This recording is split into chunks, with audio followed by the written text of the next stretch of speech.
आज जो हमारी सेशन स्टार्ट हो रहा है वो एक्सेल की पहली क्लास स्टार्ट हो रही है। जैसे कि पहले बताया कि हम आपको थोड़ी सी बेसिक लेके चलेंगे, क्योंकि मुझे नहीं पता कि आपको कितना एक्सेल आता है, इसलिए हमें हर टॉपिक के बेसिक और एडवांस दोनों चीज क्लियर करेंगे ताकि आपको कोई भी ऑप्शन छूट ना जाए। ठीक है, तो दोनों चीजें यहाँ पे हम कवर करेंगे, आपको बेसिक भी कवर करेंगे और एडवांस भी कवर करेंगे। और जो चीज मैं जो पढ़ाऊंगा आपको वो पढ़ाऊंगा एक्सेल 2007 एंड 13। 7 आपका पूरे तरीके से बेस हमारा 7 ही होगा। उसके बाद कुछ ऐसा ऑप्शन बचता है 13 के अंदर में जो नई आई है, तो वो 13 का मैं आपको दिखाऊंगा, क्योंकि 7 लर्निंग पर्पज से बेस्ट है। ऐसे तो सबसे अच्छा एप्लीकेशन आपका 2013 है, बहुत ही अच्छी एप्लीकेशन आई है वो। नहीं, इसमें बहुत सारी चीजें फीचर्स नए आए, जैसे कि इसमें एक इंसर्ट के अंदर है रिकमेंडेड पाइवट, इसको पाइवट लगाने नहीं आता है। ये डेटा पे सिलेक्ट करके बताया था कि आप इस डेटा पे 5 तरह के पाइवट लग सकते हैं, इस तरह चूज किए सिलेक्ट। चार्ट भी ऐसी है, डेटा रिलेशनशिप्स है और बहुत सारी चीजें हैं जो इसमें फीचर्स अच्छी है। जैसे मैंने जो रिव्यू किया है तो मुझे लगा है कि बेस्ट है। ये पावर पॉइंट है, तो ये पावर पाइवट, तो ये सारी चीजें हैं इसमें जो बहुत ही अच्छी चीज है। ठीक है, 2013 और 2007 दो एप्लीकेशन में आपको सिखाऊंगा। मार्केट में अभी 2013 सबसे लेटेस्ट है, लेकिन 2007 सब जगह अवेलेबल है।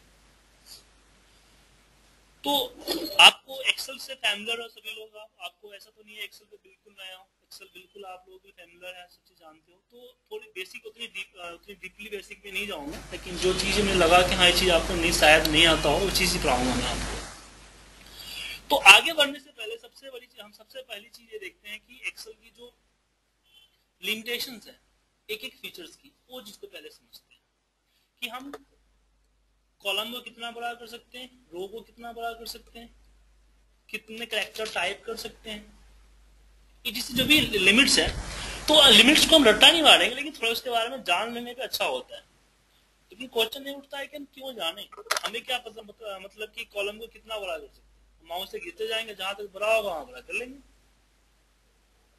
देखिए, लिमिटेशंस आपको नॉर्मल एक्सेल में कोई खास फर्क नहीं करता है, लेकिन अगर आप वीवीएम मैक्रो के जरिए कोडिंग करोगे, आप प्रोग्रामिंग करोगे, तो वहां पे प्रॉब्लम है, क्योंकि वहां पे सारा प्रैक्टिस होता है। और जैसे कि आपको यहाँ कॉलम बड़ा करना है, तब इसको लेके ड्रैग कर लोगे, लेकिन जब आप वीवीएम मैक्रो प्रोग्रामिंग जब लिखोगे तो आपको लिखना पड़ेगा कॉलम विड्थ इक्वल टू एक पार्टिकुलर नंबर। अगर वो नंबर इसके लिमिट से बाहर हुआ तो फिर एरर शो करेगा। एक कोड आपका एरर शो किया तो उसके नीचे के सारे कोड वर्क नहीं करेंगे, वहीं पे स्टॉप हो जाएगा। ठीक है, इसलिए इस चीज को जानना जरूरी है। तो एक्सेल की लिमिटेशंस को हम कहां से जानेंगे, वो फीचर्स मुझे कहां से मिलेगा। तो एक्सेल के बारे में कुछ भी इंफॉर्मेशन चाहिए। यस, हाँ, एक्सेल स्टार्ट है, बैठ जाइए, लेट हो गया आप, फोन करना चाहिए ना। तो एक्सेल का कोई भी चीज ढूंढना चाहते हो तो एक्सेल ही सबसे बड़ा गुरु है आपका, एक्सेल के अंदर ही सबसे अवेलेबल है। आप लोग कुछ प्रॉब्लम होता है तो आप लोग गूगल पे जाकर सर्च करते हैं, लेकिन गूगल पे जो चीज आपको मिलती है वो सही नहीं होती। आप एक काम सर्च करना, अगर 10 चीज आपको मिलती है उसमें से आपको 5 से गलत होगी, 4-5 ही सही होगी। ऐसा इसलिए कि गूगल पे जो डालने वाला होता है, कौन सोशल लिक्विडिटी जो साइट्स होते हैं, क्वेश्चंस वाले साइट्स होते हैं, उसमें हम लोग कमेंट डालते हैं जब हम लोग क्वेश्चन पूछते हैं, तो आप लोग करते हैं तो हम गलत हो सकते हैं। लेकिन एक्सेल के अंदर जो चीजें डली गई है वो आपका प्रोग्रामर ने डाला है, तो वो उसके लिए आप F1 प्रेस कीजिए कंप्यूटर अपने इसका कीबोर्ड का, या फिर इस पे क्लिक कर दीजिए। इसको हेल्प बोलते हैं, लेकिन अगर टेक्निकल देखा जाए इसको हम बोलते हैं यूजर मैनुअल। जब भी हम कोई प्रोडक्ट लेते हैं उसके साथ उसका यूजर मैनुअल आता है। हर प्रोडक्ट के साथ आपका यूजर मैनुअल मिलता है, तो ये आपका एक्सेल का यूजर मैनुअल है। एवरीथिंग यहाँ पे अवेलेबल है। तो मुझे क्या चाहिए, मुझे चाहिए लिमिट्स, कि हर फीचर्स की मैक्सिमम लिमिट्स पता कर जाए। तो उसके लिए मैं सर्च करूंगा LIMITS लिमिट्स, और इसमें आपको हम सबसे पहला आ रहा है एक्सेल एंड लिमिट्स। इसी पे क्लिक कीजिए। क्लिक करते हैं, आपके सामने हर फीचर्स का मैक्सिमम लिमिट आ गया। जैसे कि कितने वर्कबुक ओपन कर सकते हैं, जैसे एक फाइल आपने ओपन कर रखी है, एट ए टाइम आप कितने वर्कबुक ओपन करके रख सकते हो। वर्कशीट की साइज क्या है, कॉलम का विड्थ क्या है, रो की हाइट क्या है, कितने पेज ब्रेक हो सकते हैं। अब पेज ब्रेक से पता हुआ कि आप मुझे कितने एक सीट के अंदर मैक्सिमम कितने पेजेस इंक्लूड कर सकते हो। तो 1026 पेजेस नहीं हुआ, 1026 horizontal and vertical page break है। मैं आपको इसको चीज को दिखाना चाहूंगा, एक बार मैं प्रिंट व्यू कर लूं तो मुझे लाइनिंग दिख जाएगी। दिख रहा है ना आपको? इसको अब हम जूम आउट करते हैं, मतलब कि जूम से बाहर। ये आपका एक पेज है, एक पेज हुआ, मैं बहुत छोटा कर दिया, ठीक है। तो ये जो लाइनिंग दिख रहा है ना 1024 हॉरिजॉन्टल एंड वर्टिकल, तो पेज कैसे पता चलेगा, इसको मल्टीप्लाई कर लो तो एक सीट पे कितने पेजेस हो सकते हैं वो पता चल जाएगा। फिर यहां से हम इसको वापस 100% ले आते हैं। आया समझ कंचन जी? कोई प्रॉब्लम हो तो पूछ लीजिएगा, ठीक है। तो यहां से कर सकते हो एक सेल में कितने लेटर लिख सकते हैं, कितने कैरेक्टर, तो आपको 32,767। अब कैरेक्टर से एक प्रॉब्लम हुई थी मेरे पास, मैं जब एक बार काम कर रहा था, बहुत बड़ा फॉर्मूला लगा रहा था, मेरे को प्रॉब्लम हुआ था। फिर फॉर्मूला बिल्कुल सही था, रिजल्ट क्यों? क्योंकि फॉर्मूला का जो लेंथ था, उस फॉर्मूले के अंदर जो कैरेक्टर थे उसकी लेंथ जो तकरीबन जो 32,737 से ऊपर चला गया, 767 से। मतलब कि अगर हमने यहाँ पे 1 + 1 + 1 लिखा, रिजल्ट आपको एक डिजिट दे रहा है, छोड़ देना एक डिजिट दे रहा है, लेकिन जब काउंट होता है तो एक काउंट होता है, इसके अंदर कितना लेटर लिखा गया, इसके अंदर लेटर कितना गया लिखा गया आपको 4 3 7 1 8 लेटर। तो आउटपुट से मतलब नहीं कि आउटपुट आपका 2 डिजिट का है या 10 डिजिट का है, उससे मतलब नहीं। मतलब होता है कि आपने फॉर्मूला कितने डिजिट का एंटर किया। तो जब आप बड़े बड़े फॉर्मूला नेस्टिंग करोगे, जब 2 4 10 लाइन के फॉर्मूले बनाओगे, उसमें आपकी तरह की प्रॉब्लम हो सकती है। जैसे नेस्टेड इफ हो गया, बोलते हैं कि इफ जो है 256 लगा सकते हैं, कोई बोलता है 42 लगा सकते हैं, कोई बोलता है कि नहीं 7 ही लगा सकते हैं। हाँ।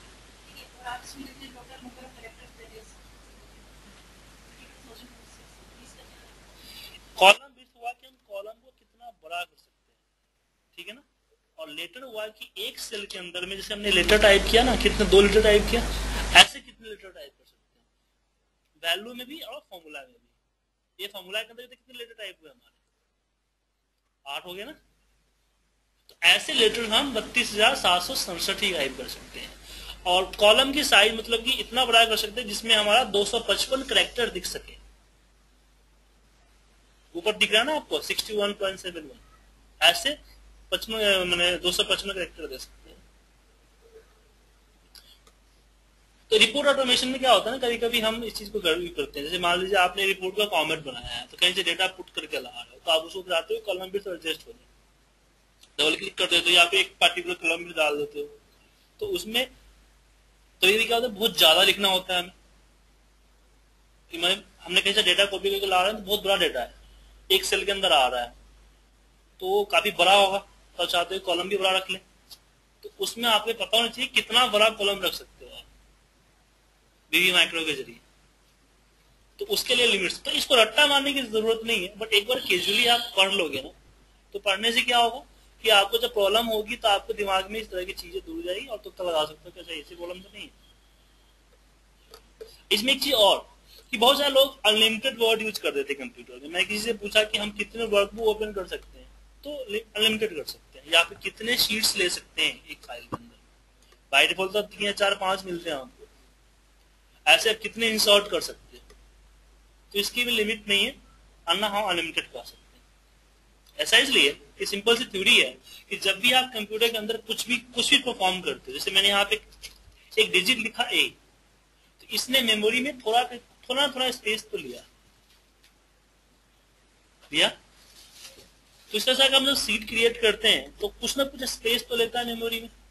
और हमारा कंप्यूटर भी तो ऐसा तो नहीं है unlimited hard disk, unlimited RAM, unlimited processor, एक लिमिट है हमारा, इसलिए हम अनलिमिटेड वर्ड यूज नहीं कर सकते। इंटरव्यू में चीजों पे पूछा जाता है ना, पूछ दिया तो आपने बोल दिया अनलिमिटेड है, थोड़ा सा नेगेटिव पॉइंट है। हम ये बोल सकते हैं कि limit is not defined, depend system capacity. Unlimited की जगह नहीं बोल सकते लिमिट डिफाइंड नहीं है। तो इसको एक बार कैजुअली पढ़ लीजिएगा, रट्टा मारने की जरूरत नहीं है, कैजुअली आप इसको पढ़ लीजिए। अब क्वेश्चन ये उठता है कि मुझे अगर किसी फंक्शन के बारे में जानना है, किसी ऑप्शन के बारे में जानना है, या किसी फॉर्मूले के बारे में जानना है, तो क्या मैं हर बार हेल्प में जाके सर्च करूंगा? देखिए अगर उसके बारे में जानना चाहते हो तो बस कर्सर रखोगे तो भी आ जाएगा।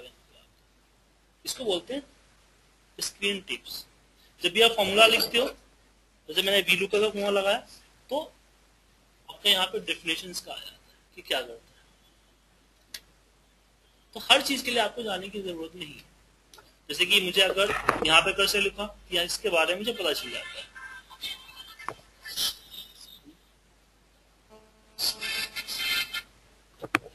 हेलो हेलो, हाँ राहुल जी।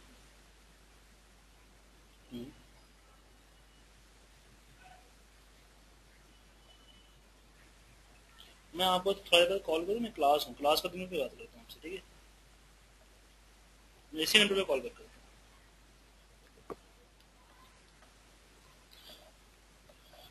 तो यहाँ से भी देख सकते हो, तो अंदाजा लग सकता है कि आखिर क्या करता है, तो उसका अकॉर्डिंग आप जाके अगर कुछ अप्लाई करोगे पता चल जाएगा आपको। दूसरा आता है शॉर्टकट्स, कि हम एक्सेल के अंदर शॉर्टकट लिस्ट कहाँ से निकालें, किसी ऑप्शन का शॉर्टकट्स के बारे में क्यों जाने। और सबसे पहले बात, हम शॉर्टकट क्यों जाने? जब माउस हमारा है तो शॉर्टकट से क्यों यूज करें? क्योंकि ऐसा माना गया है कि अगर शॉर्टकट के जरिए आप काम करते हो तो आपका तकरीबन 10 से 15% एक्यूरेसी और 30% स्पीड इंक्रीज हो जाती है कीबोर्ड के जरिए, ठीक है? तो इसलिए शॉर्टकट के जरिए काम करना जरूरी है। या फिर इमेजिन करो कि आप कहीं गए, काम इंटरव्यू देने के लिए गए और आप माउस बिल्कुल यूज नहीं कर रहे हैं और कीबोर्ड के जरिए धारा काम कर रहे हैं, तो सामने वाला समझ जाए तो ये इसके बाद एक्सपीरियंस है, नॉलेज अच्छा है। क्योंकि सब जानते हैं कीबोर्ड पे स्पीड ऐसे नहीं आती है, जब तक आप काम ना करो तब तक स्पीड नहीं आती, क्योंकि रट्टा मारने वाली चीज नहीं है, ये हाथ को मैनेज करने वाली चीज। जैसे कि एग्जांपल के लिए कि जब आप कंट्रोल सी दबाते हो या एंटर प्रेस करते हो तो दिमाग सोचता है आपका कि नहीं मुझे कंट्रोल सी करना है या मुझे एंटर करना है, आपका उंगली ऑटोमेटिक करा जाता है। क्यों चला जाता है? क्योंकि आप बहुत बार इसको यूज करते हो, इसलिए दिमाग सेट कर चुका है एक चीज को, अंदर अंदर सोचने का मौका नहीं देता, अंदर अपना पूरा कमांड प्रोसेस कर देता है। तो इसीलिए इसी तरह से अगर सारे ऑप्शन पे आपका इस तरह से कमांड हो जाए तो अच्छी बात है। तो उसके लिए चाहिए होगा आपको शॉर्टकट्स, कि किसी ऑप्शन का शॉर्टकट्स कैसे जाने। तो उस पर कर्सर ले जाओगे तो उसका शॉर्टकट पता चल जाएगा। जैसे हमने यहाँ पे पेस्ट पे ले गया कंट्रोल वी,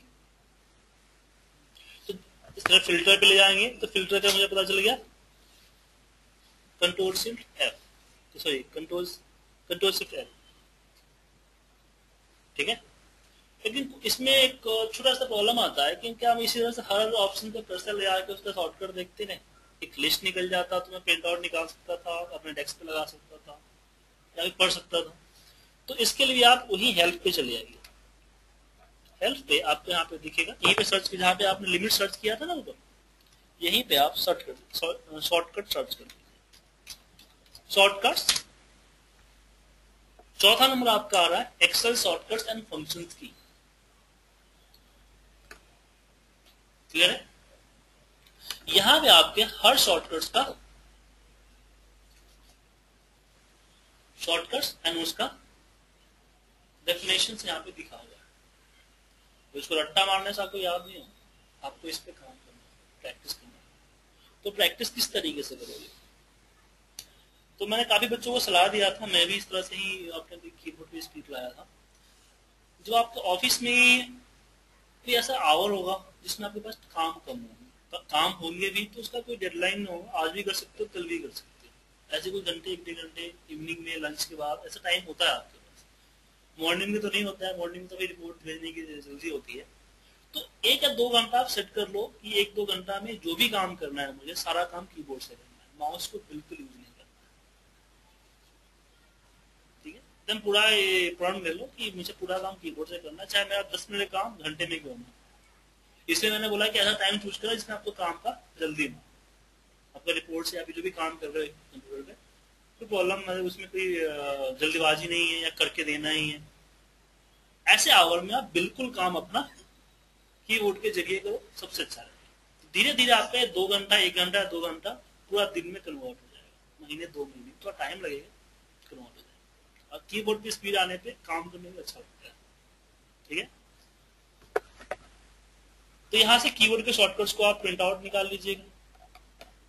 जितने भी कीबोर्ड से सबके शॉर्टकट यहाँ पे, आपको गूगल पे सर्च करने की जरूरत नहीं है, आपको एक्सेल कैल्क के अंदर सब चीज मिलेगा। लेकिन मैंने आपको दोनों चीजों में 2007 2013 दोनों में ये ऑप्शन मैं 2013 का काम करता हूँ सब पे। उसके बाद यहाँ पे आइए कि मैं आपको सलाह तो दे दिया कि आप घंटे 2 घंटे बिना माउस का काम कीजिए, लेकिन हर ऑप्शन के लिए शॉर्टकट नहीं बना। अगर आपको यहाँ पे कलर अप्लाई करना है, इसका कोई शॉर्टकट नहीं, कैसे करोगे? उसके लिए आप अपना ऑल्ट की प्रेस कीजिए। जैसे मैं अपना ऑल्ट की प्रेस करूंगा, आप देख रहे हो कि ऊपर एक लेटर आ गया, ये आपके शॉर्टकट्स हैं। मुझे कलर अप्लाई करना है तो होम पे जाकर अप्लाई करना पड़ेगा ना। तो होम के आगे क्या लगा है? एच लगा है, तो एच दबाइए। फिर होम के अंदर जितने भी ऑप्शंस है सबके आपके शॉर्टकट बन के आए। ठीक है, उसके बाद जैसे एज पे है तो एज दबाया मैंने, और फिर यहाँ पे जो कलर चाहिए वो कलर मैंने सिलेक्ट कर लिया। ऐसे बॉर्डर अप्लाई करना है, alt H B for border run. आप बॉर्डर में कौन सा चाहिए? ऑल बॉर्डर, इसको सिलेक्ट करो।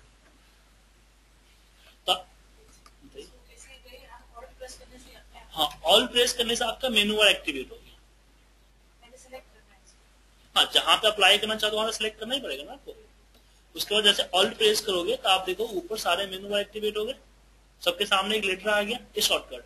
तो बॉर्डर किसके अंदर में? होम के अंदर में।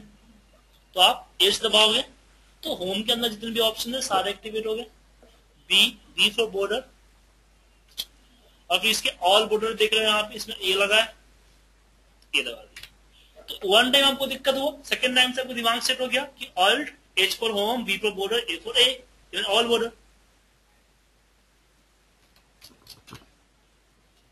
एक बार में कर सकते हैं इसको आप, ऑल्ट एच बी ए। तो जिसके शॉर्टकट नहीं बने उसको आप ऑल्ट की से लेके चल सकते हैं। जैसे आप प्रेस करोगे, जैसे मुझे पेज लेआउट पे जाना है, जैसे पी पे सिलेक्ट कर लिया तो पेज लेआउट पे जितने भी दिख रहे हैं सारे एक्टिवेट हो गए। ठीक है, इसमें जो ऑप्शन अप्लाई करना है सिलेक्ट कर लो आप।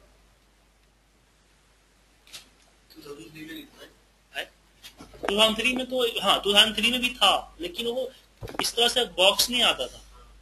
क्या आता था? वो आपका अंडरलाइन हो जाता है।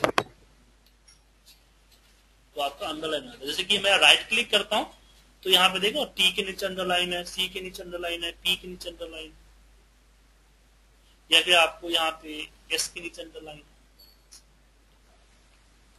तो कीबोर्ड के जरिए आप राइट क्लिक कर सकते हो।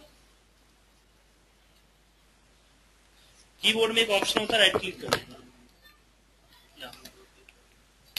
इसको दबाते आपका राइट क्लिक हो जाएगा। लैपटॉप वगैरह में तो राइट क्लिक का ऑप्शन होता ही है, लेकिन कीबोर्ड में भी होता है। कभी राइट क्लिक का ऑप्शन आपका ना चले तो उसका भी यूज कर सकते हो। हैंडलेट को पीछे रखना, वहां पे केवल कर जाओ वहीं पे।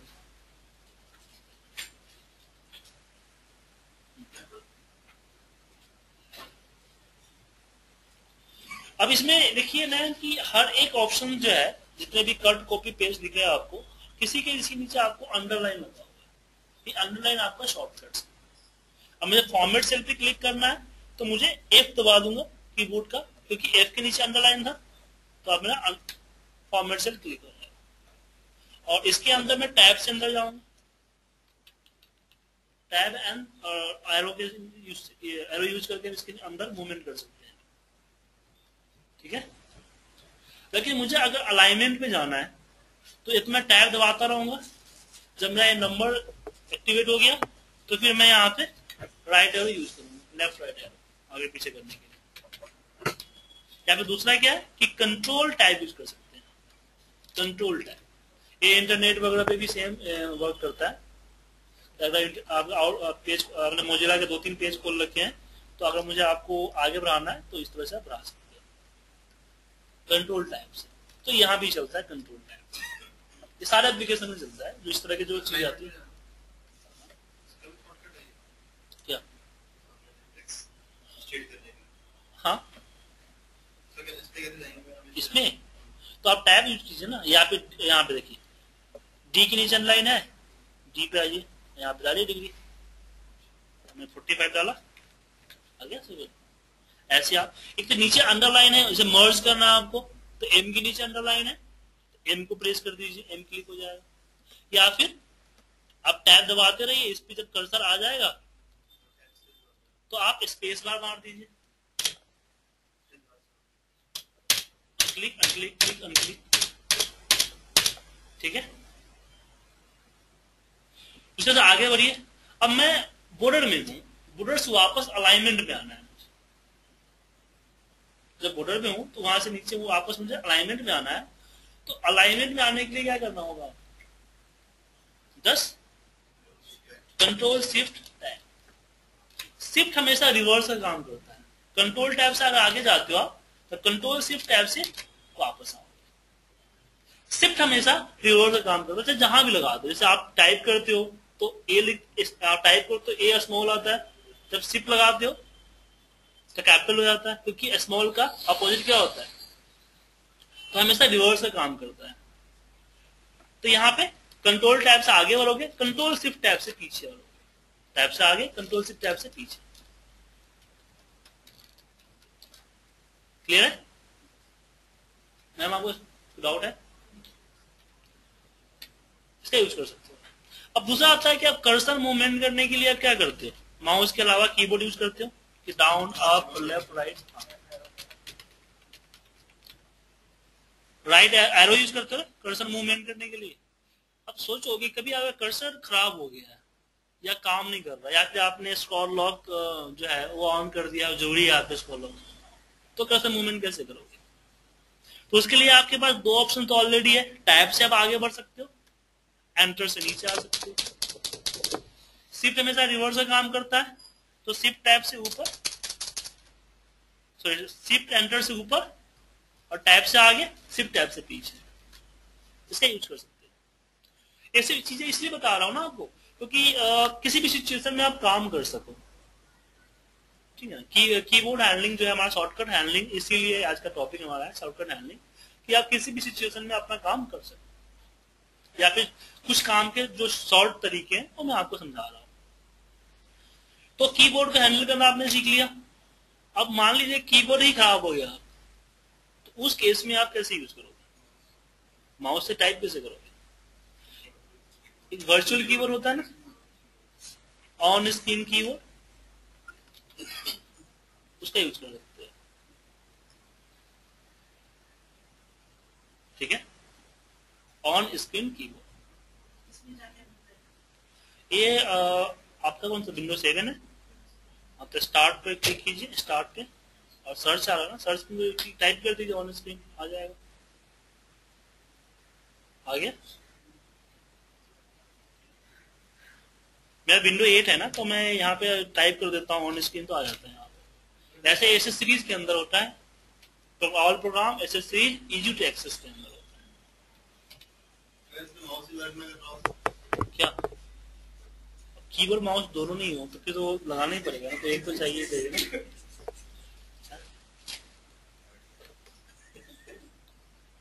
नहीं, एक और आ रहा है, टच स्क्रीन वाली मॉनिटर लगा लो ना, माउस की जरूरत है ना कीबोर्ड की जरूरत है। क्या तो इसका यूज कर सकते हो आप। अब क्वेश्चन उठता है कि क्या मैं सिर्फ एक्सेल के शॉर्टकट में ही अच्छे तरीके से यूज कर सकता हूँ? अगर मैं वापस डेस्कटॉप पे आया जहाँ से फाइल कॉपी करनी है, फाइल डिलीट करना है, फाइल को रीनेम करना है, इससे जो मूवमेंट होती है हमारे फाइलों वगैरह में, फोल्डर वगैरह में, तो उसके लिए शॉर्टकट का सीख लोगे तो अच्छा रहेगा। तो उसके लिए विंडो का हेल्प करोगे। विंडो के हेल्प के लिए विंडो बटन के साथ F1 दबा दीजिए, आपको यहाँ पे विंडो का हेल्प आ जाता है, window help and support centre. नहीं आ रहा हो तो आप इसी सीरीज के अंदर होता है। तो यहां पे आप सर्च कर लीजिए शॉर्टकट,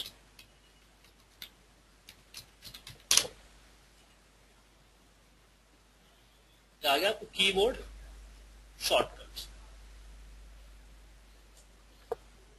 अब इसमें अलग अलग होते हैं, अलग अलग एप्लीकेशन के अलग अलग शॉर्टकट होते हैं। यहाँ पे देखिए न्यू कीबोर्ड शॉर्टकट जो 2013 में नया कीबोर्ड्स आया है। उसके अलावा आपके इसके नीचे जनरल कीबोर्ड शॉर्टकट जो सब में चलते हैं, जैसे F1, F2, F3, F4, F5, Alt F4 सब में चलता है ना, फाइल क्लोज करने के लिए। तो ये आपका आ गया विंडो लोगो के साथ, जो विंडो बटन है उसके साथ क्या चलता है। तो इसको भी एक बार स्टडी कर लो, सही रहेगा। ये सर न्यू कीबोर्ड शॉर्टकट जो है ये विंडो 8 की है, सब में होता है, एक्सप्लेन होगा। जो अभी 2013 में जो हाँ ये तो आपको टू विंडो 8 के साथ है। हाँ ये आपका एक्सेल का पार्ट नहीं है, ये आपका ऑपरेटिंग सिस्टम का पार्ट है। तो ये हर में न्यू कीबोर्ड होगा लेकिन चेंज होगा। क्योंकि 2007 की विंडोज 7 की बात करो तो विंडोज 7 में एक्सपी से जो नया आया होगा, एक्सपी के भी कई पैचेज हैं, उससे जो नया आया होगा 98 से। लेकिन जर्नल सब में चलेगा, बाकी सब में चलते हैं,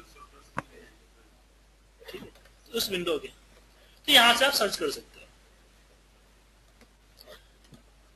दूसरा कि जब हम कोई फाइल, पार्टिकुलर फाइल को, मतलब ये फाइल हमारा है, तो कोई फाइल है तो इसके बारे में मुझे जानना है, तो अगर मैं नाम से नहीं समझ पा रहा हूं तो क्या करना पड़ेगा, उसको खोल के देखना पड़ेगा। और जैसा कि मेरा मानना है, मैंने सर्वे किया है कि मैं अपने ऑफिस का जो भी हम काम करते हैं उसका तकरीबन 15 से 20% जो टाइम है हम सिर्फ फाइल को ढूंढने में लगाते हैं। क्या वन टाइम में मेरे हिसाब से कभी चांस होगा कि किसी भी फाइल को एक बार में आप खोल लेते हो, एक दो खोल के देखते हो तो पता चलता है, फोल्डर चेंज करते हो। तो यहाँ पे एक और फायदा हो सकता है कि यहाँ जैसे ये देखिए, इसको कर्सर ले आते मुझे इसका इन्फॉर्मेशन आ रहा है, क्या आ रहा है, और type Microsoft micro enable workbook, author Sujit Kumar, title V lookup example, multi sheet V lookup and V lookup listing. मैं समझ गया कि इसने हमने एडवांस वी लुकअप का मैंने इसमें एग्जाम्पल दिया। इसी तरीके से आप भी अपने फाइल को प्रॉपर्टी मेंटेन कर सकते हो, जिससे आपको कर्सर ले जाते ही पता चल जाएगा कि भैया इसने किसने बनाया है, इसको क्या है, कैसे पता चलेगा। तो उसके लिए आप क्या कीजिए, उस पर राइट क्लिक कीजिए, उसकी प्रॉपर्टीज में आइए या डिटेल्स में चले जाइए, या फिर एक्सेल के अंदर ही आप इसके प्रिपेयर के अंदर में प्रॉपर्टीज में आ जाइए। और यहाँ पे टाइटल डालना है, सब्जेक्ट डालना है, क्या कीवर्ड्स है जो सर्चिंग में है आपका, कैटेगरी है, स्टेटस है, कमेंट्स है। इसका फायदा क्या होगा, इसका फायदा आपका पता होगा कि आप जब भी आप इसको एक्सेल को खोलोगे तो आपका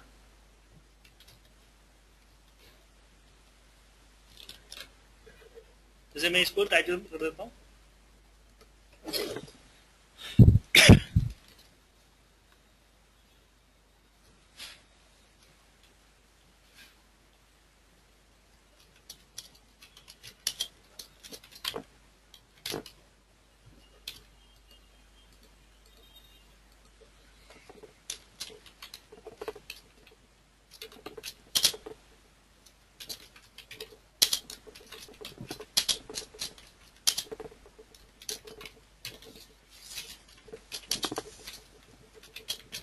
मैं डाल दिया और अप्लाई कर दिया। उसको जब भी इस फाइल के बारे में जानना होगा तो नाम से मुझे समझ में नहीं आया तो कर्सर रख के मुझे पता चल जाएगा। तो इसका यूज करना एक बहुत अच्छी चीज है। दूसरा एक और चीज होता है, इससे मेरा प्रॉब्लम थोड़ा सॉल्व हुआ है, पूरा सॉल्व नहीं हुआ, क्योंकि मुझे फोल्डर में ढूंढना तो पड़ेगा, क्या कर्सर रख करके देखना तो पड़ेगा। तो क्यों ना मैं इसका एक डेटाबेस बना ले कि आप एक्सेल में एक एक्सेल फाइल मेंटेन करो जिसमें आप जो भी फाइल डेली बनाते हो उस फाइल का एक डेटाबेस तैयार हो। कैसे कि आपने यहाँ पे डाला डेट, किस डेट को आपने फाइल बनाई है, फाइल का नेम क्या रखा है, आपने जो फाइल बनाई है वो कहाँ से किस डेटा से बनाई है, कोई रिपोर्ट आपने बनाया तो किस डेटा से बनाया है, उसका लिंक वगैरह यहाँ पे जनरेट कर लो। किसके लिए बनाई है, किसको आपने भेजा, उसकी मेल आईडी क्या है भेजने वाले की, या फिर जो भी नाम लिख दो सही रहेगा, ठीक है ना। पर्पस क्या है, या फिर स्लैश में पाथ, तो क्यों सेव कहां पे। तो यहाँ पे ढूंढना आसान होगा किसी फाइल को, आप कि कंट्रोल F लगा सकते हो, फिल्टर कर सकते हो, सॉर्टिंग करके देख सकते हो। तो यहाँ पे ढूंढना आसान होगा, फोल्डर के अंदर में ढूंढना मुश्किल होगा। इसके दो तीन बेनिफिट्स हैं। पहला तो आपको सर्चिंग अच्छा हो जाएगा। दूसरा, कोई किसी आपसे बार बार कोई फाइल मांगते रहता है कि भाई फलाना फाइल कहाँ रखा आपने, जैसे शेयर ड्राइव में आप लोग मेंटेन करते हो, तो ये फाइल उसको पकड़ा दो कि जो भी फाइल ढूंढना होगा यहाँ पे सारा दिया हुआ है। दूसरा कि अगर आपका सिस्टम शेयर है, मतलब कि आप जब छुट्टी पे होते हो तो आप ही का सिस्टम यूज करके बंदा अगर कोई काम करता है, तो उसमें आपको डेली छुट्टी के दिन, अगर एक छुट्टी की वो हमेशा फोन करेगा कि फलाना फाइल कहाँ है, फलाना फॉर्मेट कहाँ है, तो एक फाइल पकड़ा दोगे उसको तो उसको कॉल करने की जरूरत नहीं पड़ेगी। तीसरा बेनिफिट होता है कि अगर आप जॉब छोड़ते हो तो आपको हैंड ओवर देने में फायदा आएगा। आप परफॉर्मेंस रिपोर्ट बनाते हो तो उसमें फायदा करेगा आपको कि परफॉर्मेंस रिपोर्ट आपको बना के देगा, ठीक है। तो इसका काफी फायदा है, तो आप इसका यूज कर सकते हो। अब बारी आती है टेम्पलेट की, कि टेम्पलेट का यूज हम क्यों करते हैं। सबसे पहले आप लोग यहाँ पे इसको छोड़िए, आप लोग न्यू पे क्लिक करते हो, यहां से क्रिएट कर देते हो। कभी आपने गौर किया कि होता क्या है सारी चीज, जरूरत नहीं पड़ी। चलिए जरूरत निकालता हूं। आपको मान लीजिए कि डेली बेसिस में आप लोग अपना मीटिंग्स वगैरह या फिर जो भी काम होता है उसके लिए शेड्यूल डायरी मेंटेन करते हो। मैं कुछ और मेंटेन करता हूँ, मेरे पास है।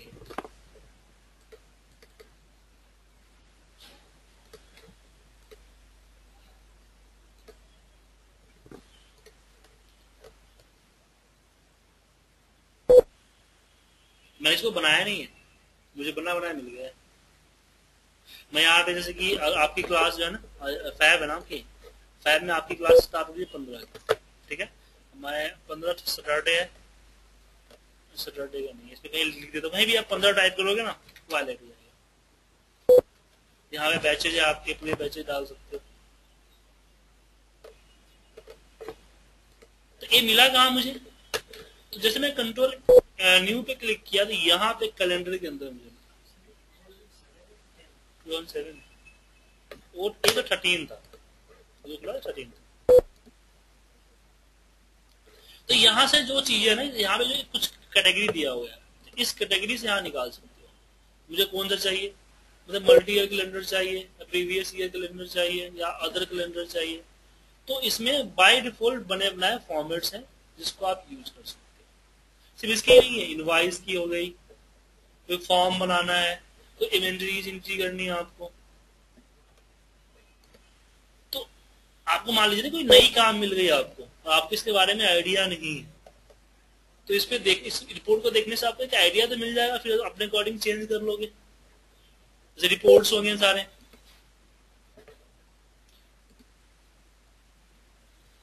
लेकिन इसके लिए आपके सिस्टम में इंटरनेट की कनेक्शन होना जरूरी है। या आपके रिपोर्ट्स के फॉर्मेट्स हो गए, इस पे क्लिक करके डाउनलोड कर लो, आपके सिस्टम में डाउनलोड हो जाएगा।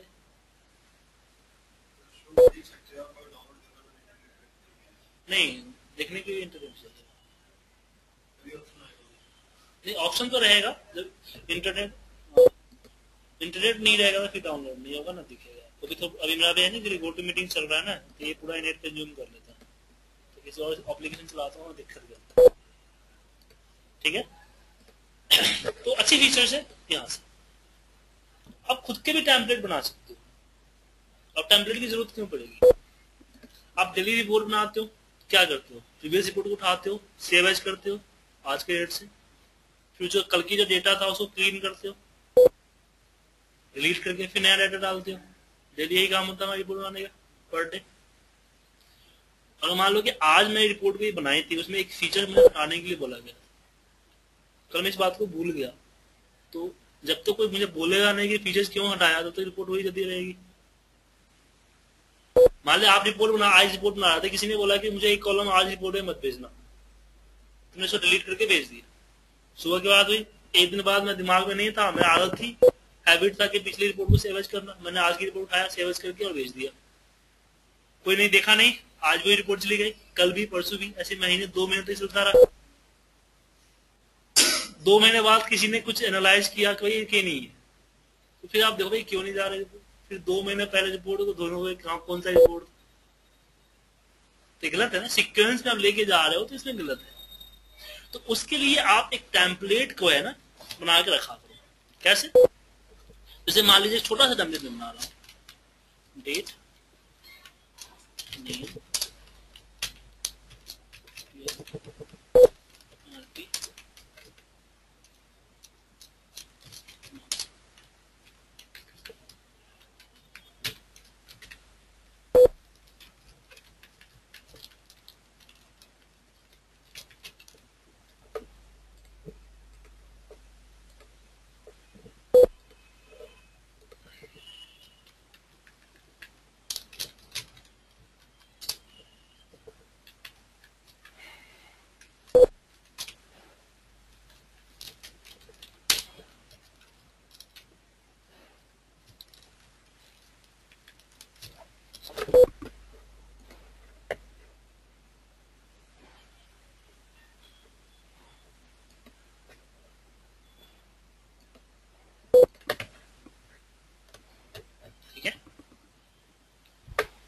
अब मैं टेम्पलेट बन गया है, मैं इस तरह एक रिपोर्ट है जो डेली फिल करना पड़ता है, तो मैं क्या करूंगा, इसको सेव करने के बजाय सेव एज करूंगा, यहाँ पे सिलेक्ट कर लूंगा जहां पे save as by default workbook होता है, एक्सेल वर्कबुक, उसके जगह पे आप सिलेक्ट कर लीजिए एक्सेल टेम्पलेट और एक लोकेशन में आप सेव कर दीजिए।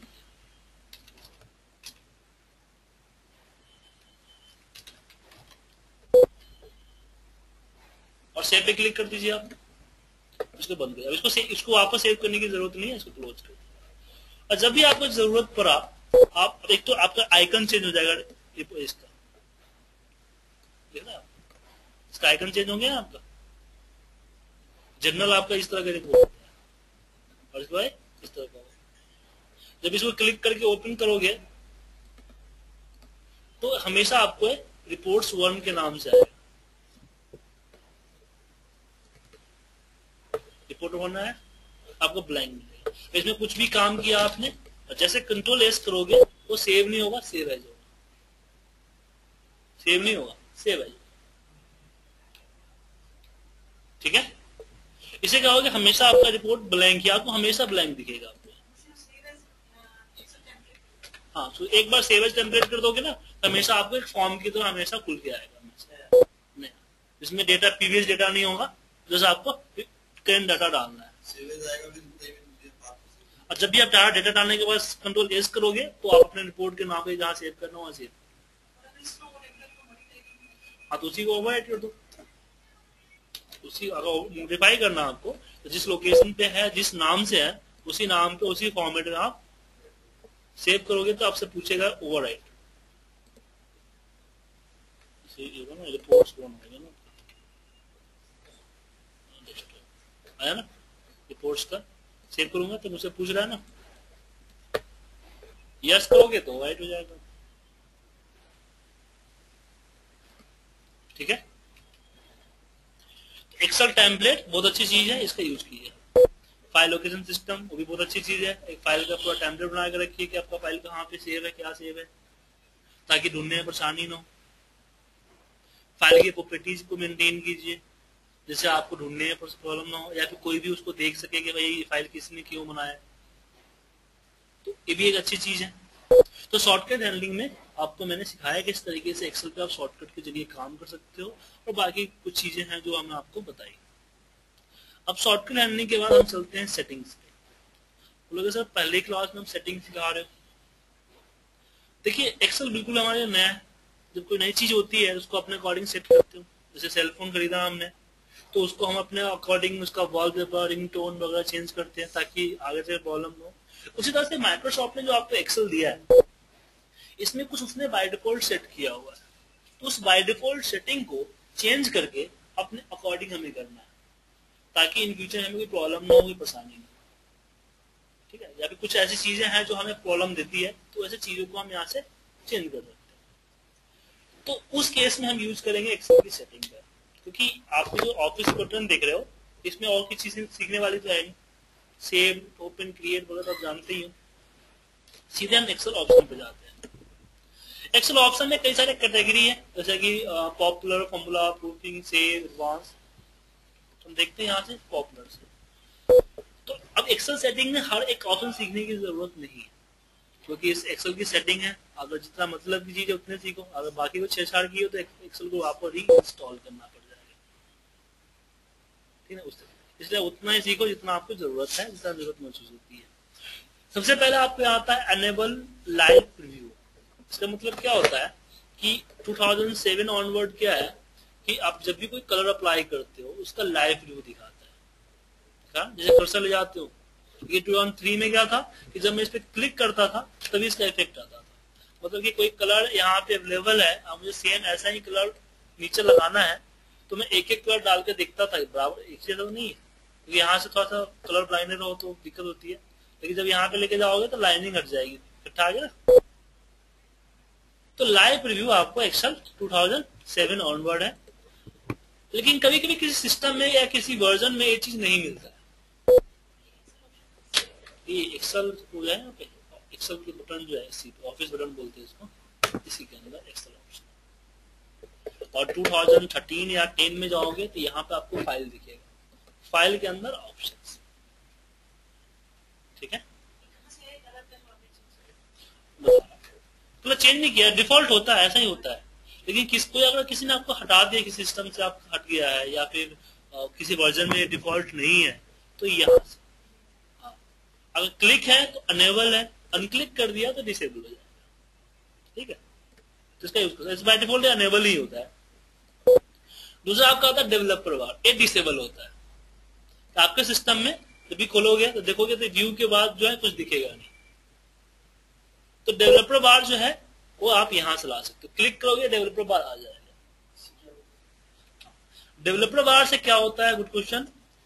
ठीक है, डेवलपर बार से जो आपका लेवल 4 है, जिसमें आपको मैं वीवीए पढ़ाऊंगा, वो सारा डेवलपर बार से ही है। अगर कोई बटन चाहिए, कोई कॉम्बो वर्क्स चाहिए, स्क्रॉल बार चाहिए, तो आप यहां से लोगे। अदर एप्लीकेशन को जो हैंडलिंग है ना, हम यही से करते हैं कि यहाँ से इंसर्ट में बटन वगैरह लेके आओ, माइक्रो हैंडलिंग हो गया, माइक्रो सिक्योरिटी को डिसेबल एनेबल करना, माइक्रो को रिकॉर्ड करना, विजुअल बेसिक पे जाना कोडिंग करने के लिए, आप यहीं से कर सकते हो। सीट की प्रॉपर्टीज पे, सीट की प्रॉपर्टी में क्या होता है, अभी आपका चल रहा है एबीसीडी चल रहा है ना, यहाँ से 1 2 3 इस तरह से। अब कोई भी आपके साथ छेड़खानी कर सकता है कि इसको डिस्प्ले राइट टू लेफ्ट को ट्रू कर देगा। क्या हुआ पता चला मैम आपको, यहाँ से स्टार्ट हो गया।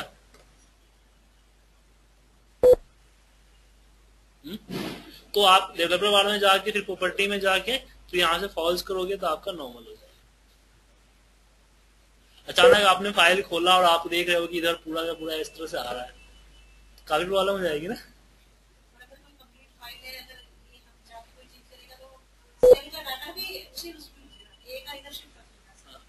वो बेसिकली एंगल चेंज कर देता है ना, डेटा का देखने का एंगल चेंज कर देता है।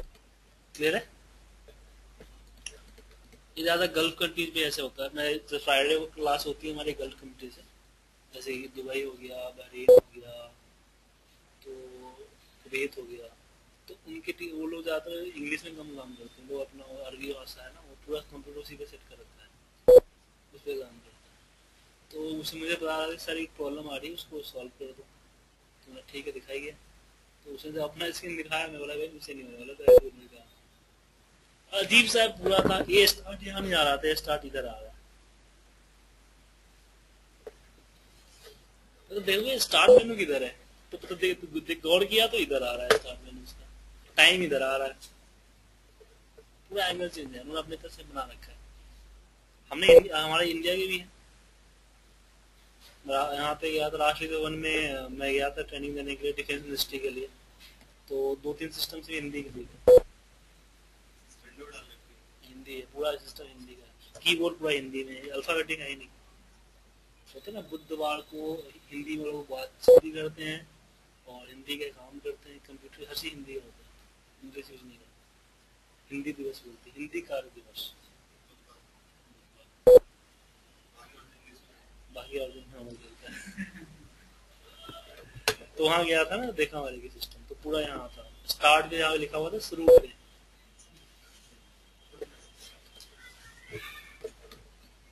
तो यहाँ से इन शॉर्ट डेवलपर बार बहुत ही इंपॉर्टेंट है, तो इसका आप ला सकते हो। तो इसके लाने के लिए आप एक्सेल ऑप्शन के अंदर में किस पे यूज करोगे, developer time in the ribbon, इस पे क्लिक करोगे। लेकिन 2013 में ये चीज वहां पे नहीं मिलेगा, नहीं है ना। ये कहाँ मिलता है, ये मिलता है कस्टमाइज रिबन के अंदर। ये रहा डेवलपर। 2003 में आप खुद के अपने मेनू बार क्रिएट कर सकते हो, खुद के टैब क्रिएट कर सकते हो। न्यू टैब पे क्लिक करो, 10 और 13 दोनों में न्यू टैब पे क्लिक करो और खुद के टैब बना लो। जो मेनू फीचर्स है इसको यहाँ रख दो, आपको दिख जाएगा, आपके आने वाला टाइम मिल जाएगा। यहाँ ये रहा ना डेवलपर टैब,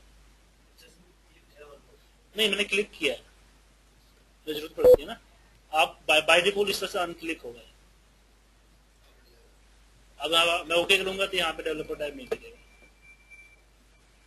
तो ये मुझे जरूरत पड़ती है इसलिए मैंने रखा है। नहीं बाय डिफॉल्ट नहीं होता।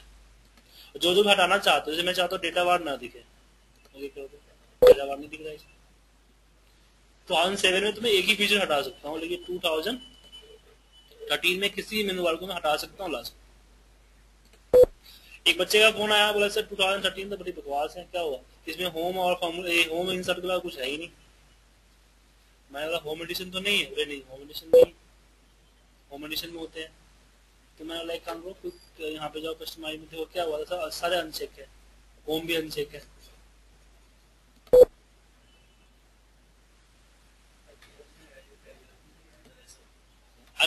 आपको पता है ठीक है, अगर आपको नहीं पता है तो प्रॉब्लम हो सकती है ना काफी, कि कहाँ से लगाओगे। मान लो होम मेनू नहीं है तो फिर कैसे लगाओगे, डेटा बार नहीं तो जो ऑप्शन डेटा बार की चीजें फिल्टर वगैरह है तो कहाँ से यूज करोगे। फॉर्मूला बार हट गया तो फॉर्मूला कहाँ से टाइप तो कर सकते हो, लेकिन देखोगे कहाँ से कौन फॉर्मूला है, तो वो चीज आप यहाँ से यूज कर सकते हो। या फिर ये इंसर्ट के अंदर मैंने टेबल्स हटा दिए, अब टेबल्स हटाने से अगर इंसर्ट में पाइवट हट जाएगा, टेबल हटते ही पाइवट हट जाएगा, पाइवट इंसर्ट में इसके अलावा कहीं है ही नहीं, उसके लिए इसका यूज कर सकते हैं।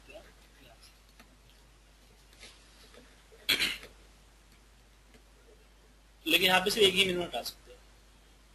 उसके बाद यहाँ पे बारी आती है कि आपका स्क्रीन देखकर सिल्वर कलर है, लेकिन अगर आपको सिस्टम में देखोगे तो आपका ब्लू कलर दिखेगा। तो यहाँ से अपने हिसाब से कलर भी सेट कर सकते हैं, ब्लैक सिल्वर ब्लू। लेकिन 2003 में ऐसा ऑप्शन नहीं है, तो 2013 में आप ब्लू ब्लैक नहीं कर सकते, जो डिफॉल्ट कलर हो ही रहता है। तो कलर अपने हिसाब से ब्लू हो गया पूरा। तो कलर क्यों सेट करते हैं, मुझे कोई एक एग्जांपल दो जब आप कलर सेट करोगे। मुझे आज तक इसका एग्जांपल पता नहीं चला कि इसका सटीक एग्जांपल क्या दूं कि कलर हम क्यों चेंज करें।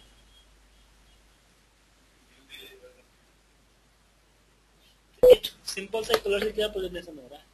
आप किसी को एक्सेल का फाइल भेजोगे तो आपका एक्सेल की सेटिंग थोड़ी जाएगा, एक्सेल की सेटिंग चेंज हो रही है और आपके सिस्टम की सेटिंग चेंज हो रही है। तो अगर फाइल किसी को भेजोगे तो उसकी सेटिंग अकॉर्डिंग चलेगी, तो प्रेजेंटेशन नहीं चलेगा। क्या कलर चेंज करने का एग्जांपल बताओ कि क्यों न्यू आपको कलर चेंज करने की जरूरत पड़ेगी, क्या नीड होगी।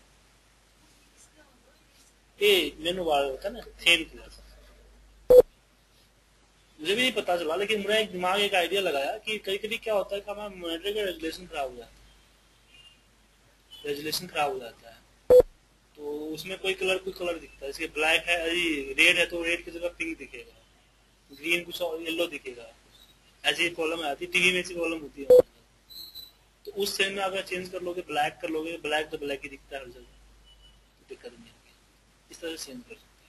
हालांकि इसकी जरूरत मुझे आज तक नहीं पड़ी, लेकिन मैंने अंदाजा लगाया कि ऐसी चीजें हो सकती है, क्योंकि मेरे साथ कई बार ऐसे जैसे सीआरटी मॉनिटर हुआ करते थे ना, तो उसके कलर से प्रॉब्लम होती है, तो उसमें इसका चीज हम देख सकते हैं। उसके बाद हमारे पास आता है आपके पास स्क्रीन टिप्स। मैं आपको बताया कि किसी भी ऑप्शन के बारे में जानने के लिए उस पर कर्सर रख दोगे तो उसके ऑप्शंस के बारे में आपको पता चल जाएगा कि इसका ऑप्शंस क्या है क्या नहीं है, ठीक है। लेकिन आप इंटरव्यू ले रहे हो, आप चाहते हो कि जैसे मैं किसी इंटरव्यू लेता था तो मैं ये चीज हटा देता था ताकि वो तुक्का ना हो। आपके एग्जैक्ट नॉलेज चाहिए ना, इंटरव्यू में आप देखो पढ़ के तुक्का मार देगा तो लगता है वो सही लग गया तो वो अप्लाई हो जाएगा, गलत हो गया ना भाई। आप किसी एक गलत कैंडिडेट को चूज कर रहे हो तो उसको पता ही नहीं है, तो यहाँ तुक्का मार लिया लेकिन रिपोर्ट बनाने से तुक्का नहीं मार पाएगा। या फिर दूसरी एक प्रॉब्लम हो सकती है कि जब आपके पास रिपोर्ट आता है, डेटा आता है, तो डेटा में कहीं गलत है तो आप मेल पे लिखोगे कि आपके डेटा में फलाना गलत है, तो फिर उसको ढूंढना पड़ेगा डेटा गलत कहाँ पे है। लेकिन वही चीज के लिए आप डेटा को जहां पे गलत है वहां पे कर्सर ले जाओ और फिर उसको सिलेक्ट करके हाईलाइट कर दो और फिर स्क्रीनशॉट लो, प्रिंट स्क्रीन होता है ना स्क्रीनशॉट के लिए, और फिर किसी को मेल करो तो सब समझ में आ जाएगा भैया ना डेटा गलत 16 नंबर रो और आई कॉलम पे, H column H I J column पे दिक्कत, तो समझ में जल्दी आ जाएगा, इजीली आ जाएगा। जब भी आपके पास डेटा गलत आता है तो इस तरह से आप उसको बताओ कि मेरा डेटा यहाँ पे गलत है। लेकिन कभी प्रॉब्लम क्या होता है कि आप सिलेक्ट करते हो, अगर कर्सर ऊपर चला गया तो ये चीज आ जाती है, स्क्रीनशॉट लेते समय ध्यान नहीं रहता है तो आपके पीछे का चीजें कि आपका कौन सा कॉलम गलत था वो पता नहीं चलता है। आप पेस्ट करोगे तो पता नहीं चलेगा कौन सा कॉलम गलत, पता चल रहा है नहीं चल रहा है। तो इसलिए मैं चाहता हूँ कि ये चीजें ना दिखे, स्क्रीनशॉट जो है स्क्रीन टिप्स जो आती है वो स्क्रीन टिप्स ना दिखे, तो उसके लिए यहाँ पे जाके आप डोंट शो स्क्रीन टिप्स कर सकते हो, तो आपका स्क्रीन टिप्स नहीं दिखेगा। क्लियर है? Don't show screen tips. आप कोई और रिक्वायरमेंट ले सकते हो, मुझे तो इस तरह रिक्वायरमेंट पड़ा। एक तो मैं इंटरव्यू में करता था ताकि बच्चे इसके बारे में ना जान सके, दूसरा कई कई क्या होता है रिपोर्ट्स कोई ऑटोमेट करता था तो मेरे पास उसके टेस्टिंग के लिए आता था। अभी मैं मान लो कोई रिपोर्ट ऑटोमेट किया, कोई रिपोर्ट को ऑटोमेशन में तो रिपोर्ट सही रिजल्ट दे रहा है कि नहीं दे रहा है या सही तरीके से काम कर रहा है नहीं कर रहा है, तो उसके लिए मेरे पास आता था तो मैं उसको हर एंगल से हर डेटा डाल के गलत सही उल्टा सीधा डेटा डाल के चेक करता था कि क्या सही चल रहा है या फिर गलत आ रहा है, नहीं कहीं प्रॉब्लम है, फॉर्मूला मिस्टेक है, कहीं कैलकुलेशन गलत है, तो वहां में मुझे स्क्रीनशॉट डाल के भेजता था कि यहाँ पे प्रॉब्लम है। उसके बाद आती है कस्टम एडिट लिस्ट। उससे पहले एक चीज बताना चाहूंगा कि आप लोग जनवरी का जैन लिखा आपने या जनवरी पूरा लिखा और नीचे ड्रैग कर देते हो, बाकी मंथ अपना ऑटोमेटिक आ जाता है। संडे मंडे डालते हो, ड्रैग करते हो तो ऑटोमेटिक संडे मंडे ट्यूसडे से सर आ जाता है, ऑटोमेटिक आता है। लेकिन अगर मान लीजिए कि आपने तो नाम लिखा, जैसे मेरा ही नाम लिखा, तो ड्रैग करने पे क्या आएगा? कितना अच्छा होता है कि मेरे पूरे टीम का नाम आ जाता। या मैं सिटी न्यू दिल्ली सेलेक्ट किया, जैसे मैंने पुणे सेलेक्ट किया, पुणे सेलेक्ट करके जैसे एंटर ड्रैग किया, पूरे पुणे दिल्ली मुंबई जो भी सिटी है सारे सिटी आ जाए, या प्रोडक्ट का नाम डाला या जोन का नाम डाला, तो आपको टाइप करने का झंझट होता है। क्योंकि आपके पास ऐसा कुछ होता होगा जहाँ पे आपको इस लिस्ट कहीं से कॉपी पेस्ट करना होता होगा, जैसे कि किसी परफॉर्मेंस रिपोर्ट बना रहे हो तो टीम का लिस्ट चाहिए, अटेंडेंस में टीम का लिस्ट चाहिए, आपको रोस्टर बनाते हो उसमें टीम का लिस्ट चाहिए, अगर रिपोर्ट बना रहे हो तो प्रोडक्ट का लिस्ट चाहिए, क्लाइंट का लिस्ट चाहिए। तो ऐसे क्लाइंट का लिस्ट आप कहीं से कॉपी पेस्ट करते हो, लेकिन हो सकता है कि जहां से आपने कॉपी किया है वहां पूरे क्लाइंट ना हो, कोई कम हो, या फिर पूरे प्रोडक्ट नाम हो, या फिर ऑर्डर ना हो सही से, डिसऑर्डर में। तो उस केस में आप खुद के लिस्ट क्रिएट कर सकते हो, क्योंकि जब भी आप इसमें क्रिएट कर लोगे, क्योंकि जो भी एक्सेल ऑप्शन में चीजें कर रहे हैं वो एक पार्टिकुलर फाइल में नहीं हो रही है, पूरे के पूरे एप्लीकेशन में हो रही है, इसको हम किसी भी फाइल पे एप्लीकेबल कर सकते हैं। तो मैं यहाँ पे एडिट कस्टम लिस्ट में जाऊंगा और यहाँ पे मैं एक सिटी का लिस्ट बनाता हूँ, जैसे दिल्ली, मुंबई, पुणे, जयपुर, पटना,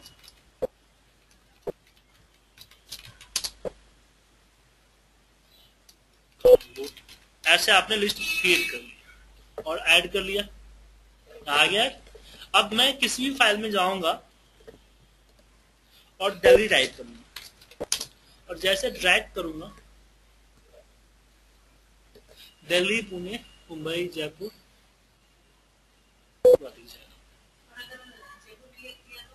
जयपुर से आगे आ जाएगा। जैसे आप जून क्लिक करके करते थे क्या होता है, आपने जून लिखा ड्रैग करते क्या होता है, जून का आगे चल जाता है।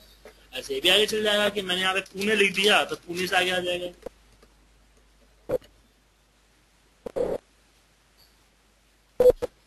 लेकिन प्रॉब्लम होता है कि चलो 5-10 नाम हो तो हम टाइप कर लेंगे, 100 और 150 नाम होगा तो क्या करेंगे, 100-150 नाम। बस बैठिए, वेट कीजिए, ठीक है। 100-150 नाम अगर मेरे पास हुए तो क्या करेंगे,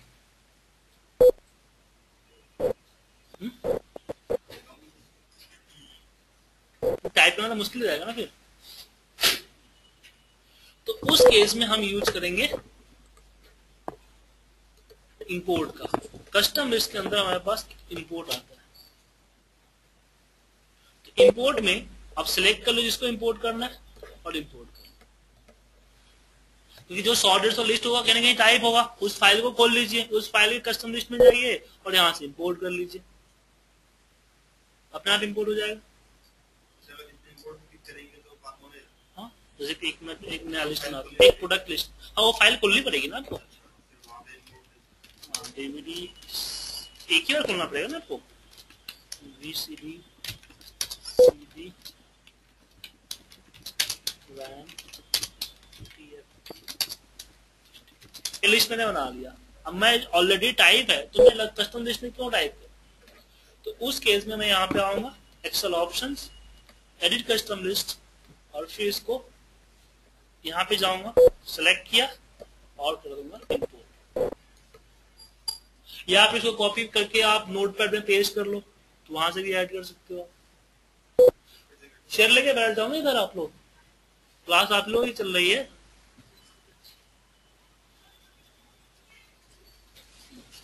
बैठ जाओ, लेट हो गया थोड़ा सा, मैं कल 2 मिनट और जोड़ देता हूँ जितना हो गया, ठीक है। तो इधर आ जाए, इधर आ जाइए, आप इधर आ जाइए।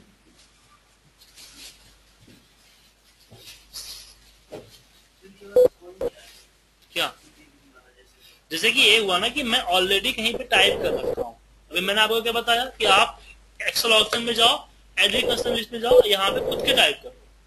लेकिन प्रॉब्लम यहाँ पे होती है कि मैम के पास 500 नंबर है, अच्छा 200 नंबर है, 200 नाम है, 200 लिस्ट है, तो उसको टाइप करने में काफी टाइम लगेगा।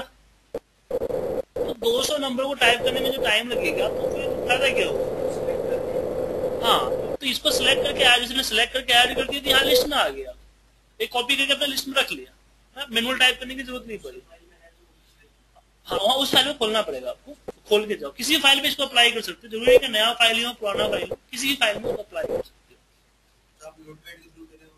तो नोट पे कॉपी पेस्ट कर लो, जैसे ये कॉपी किया है आपने, इसको कॉपी कर लो और जैसे नोटपैड में जाता हूँ मैं,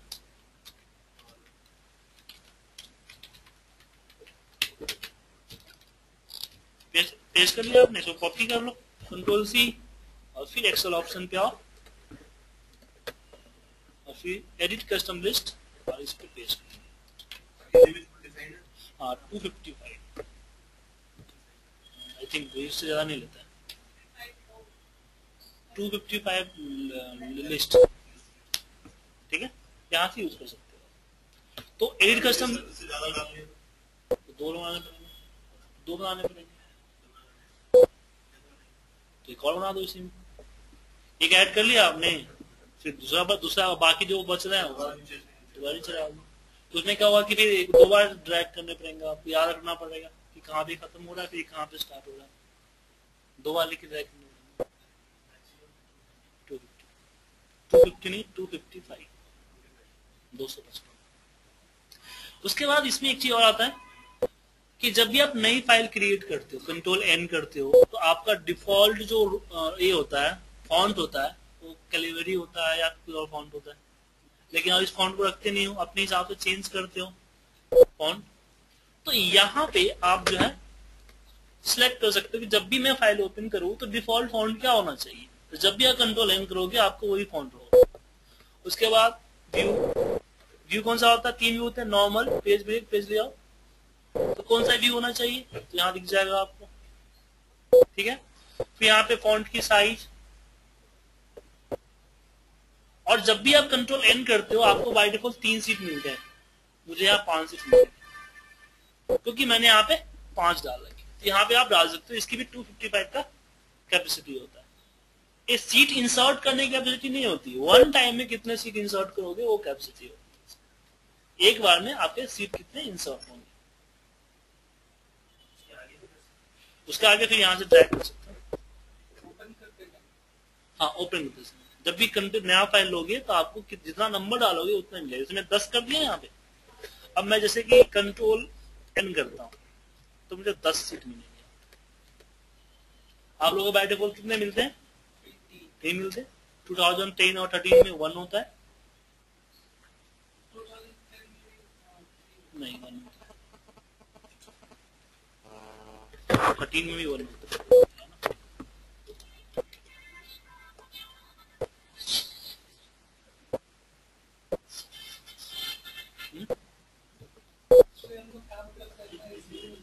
13 में तो मैंने काम नहीं किया, लेकिन 10 में तो काम नहीं किया। 10 तो देखा भी नहीं मैंने। 3 आते सेट कर लो, वहां से 1 कर लो, देखा है तो मैंने कभी अभी तक 10 खोल के भी नहीं देखा। जब मैं 10 में स्विच होने की मूड बनाया कि मैं 7 छोड़ के 10 में जाता हूँ तो 13 आ गया। तो मैं 10 में क्यों बनाऊंगा, 13 में क्यों बनाऊंगा। अभी 13 पूरा तरह से मूव नहीं किया हूँ मैं, क्योंकि फिर बच्चों को प्रॉब्लम होती है। ऑफिस में 13 नहीं आया, आई थिंक 2016-17 में ही जाके 13 में स्विच होता है। जैसे 2007 में स्विच हुआ था 2011 में। नहीं, हम तो भाई मार्केट रिक्वायरमेंट चलेंगे ना। अभी भी ऐसे बच्चे हैं जो इनके पास 2003 यूज हो रहा है। अब प्रॉब्लम ही है जब मैं हमको 2007 सिखाऊंगा और ऑफिस में 2003 है तो फिर प्रॉब्लम होगी ना। फायदा होगा इसकी, नहीं कोई फायदा नहीं मिलेगा, प्रैक्टिस नहीं कर पाएगा। तो उसे उनको 2003 ही सिखाना पड़ता था। तो फिर 2011 में 12 में फर्स्ट जन को मैंने डिसाइड किया कि मैं 2003 नहीं पढ़ाऊंगा, 2007 पढ़ाऊंगा। फिर भी बहुत सारे बच्चों को प्रॉब्लम धीरे धीरे हुई थी, लेकिन अब ऑफिस में हर एक ऑफिस में आ गया, पिछले ऑफिस में आ गया।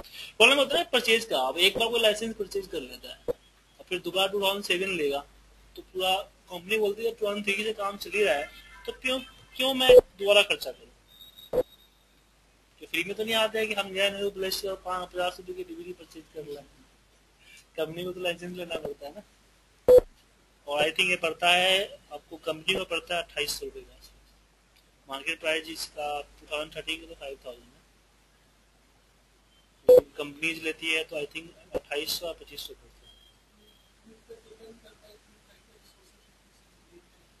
उसमें तो स्टैंडर्ड पैकेज होता है ना, प्रोफेशनल नहीं होता, मुझे स्टैंडर्ड मिलता है। आप लोग अपने ऑफिस में देखिए, आप लोगों के पास हो सकता है MS एक्सेस ना हो। क्यों नहीं होता है? क्योंकि वो स्टैंडर्ड पैकेज होता है, तभी तो कम पड़ता है तुमको ना, और भी कम पड़ सकता है। एक क्वांटिटी होती है, या फिर आप विंडो के साथ ले रहे हो, विंडो 8 के साथ ले रहे हो तो आज जिसके बाद विंडो 8 है उसको आई थिंक 700 या 800 आपने विंडो 8 परचेज कर रखा है ओरिजिनल तो 700 से 800 मिलता है। विंडो 7 से विंडो 8 में अपग्रेड हो रहा है तो उसमें भी प्राइस, जैसे विंडो 8 का प्राइस आई थिंक 6000 कुछ है विंडो 8 का प्राइस। लेकिन आप 2000 आपके पास, सॉरी विंडो 8 आपके पास है तो अपग्रेड करने के लिए सिर्फ 1900 रुपए दीजिए, आपका अपग्रेड हो जाएगा। 7 है ओरिजिनल वर्जन है आपके, आप बिल लेके जाइए और आपको 2000 उसी को अपग्रेड कर देगा 2000 में ओनली फॉर 1900। तो यहाँ पे हम एक्सेल ऑप्शन पे हैं तो हमने प्रूफिंग के बारे में देख लिया, सॉरी इसके बारे में, पॉपुलर के बारे में। इसमें आता है यूजर नेम।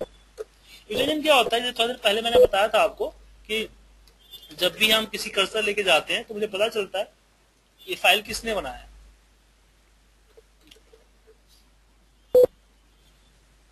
ठीक है, सत्येंद्र गुप्ता ने इस फाइल को बनाया। तो ये बाय डिफॉल्ट जो यूजर नेम होता है वो आपके सिस्टम की लॉगिन आईडी होता है। आप चाहते हो कि नहीं, आप खुद की अपनी लॉगिन आईडी अपनी नाम रखना चाहते हो, हो सकता है ना कि आपके लॉगिन आईडी एजेंट हो, एडमिन हो, या फिर और भी बहुत सारे होते हैं, अकाउंट हो। तो उस समय आप यहाँ से अपना चूज कर सकते हैं ताकि अगर किसी को फाइल भेजो तो पता तो चले कि फाइल पे आपने काम किया है, आपने इस फाइल को बनाया। ठीक है, तो आपके यहां से चेंज कर सकते हैं। तो पॉपुलर के बाद हमारे पास आता है फॉर्मूला। देखिए फॉर्मूला में कोई खास सीखने वाली चीज नहीं, सबसे पहले आता है R1 C1 रेफरेंस स्टाइल। इसमें क्या होगा कि जो आपको यहाँ पे ABCD दिख रहा है ना, ये 1 2 3 हो जाएगा।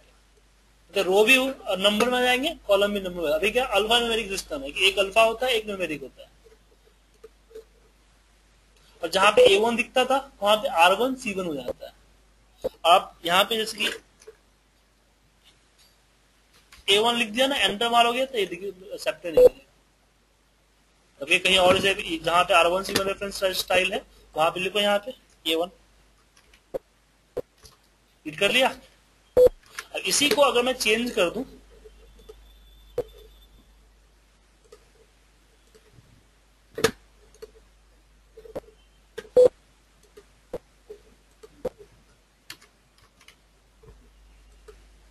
नहीं,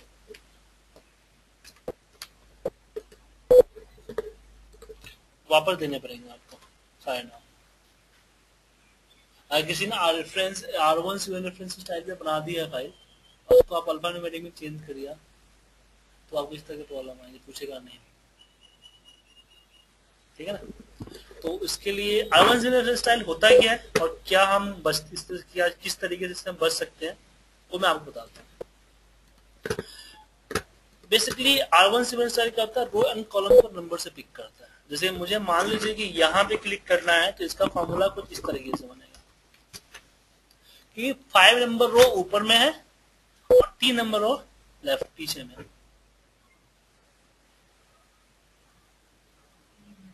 ये -5 दिख रहा है आपको, जो मतलब है कि सिर्फ 5 नंबर रो ऊपर गया, 1 2 3 4 5 ऊपर गया इसलिए माइनस आया, अगर नीचे होता तो प्लस में होता। और C -3 है, इसका मतलब है कि 1 2 3 पीछे आया।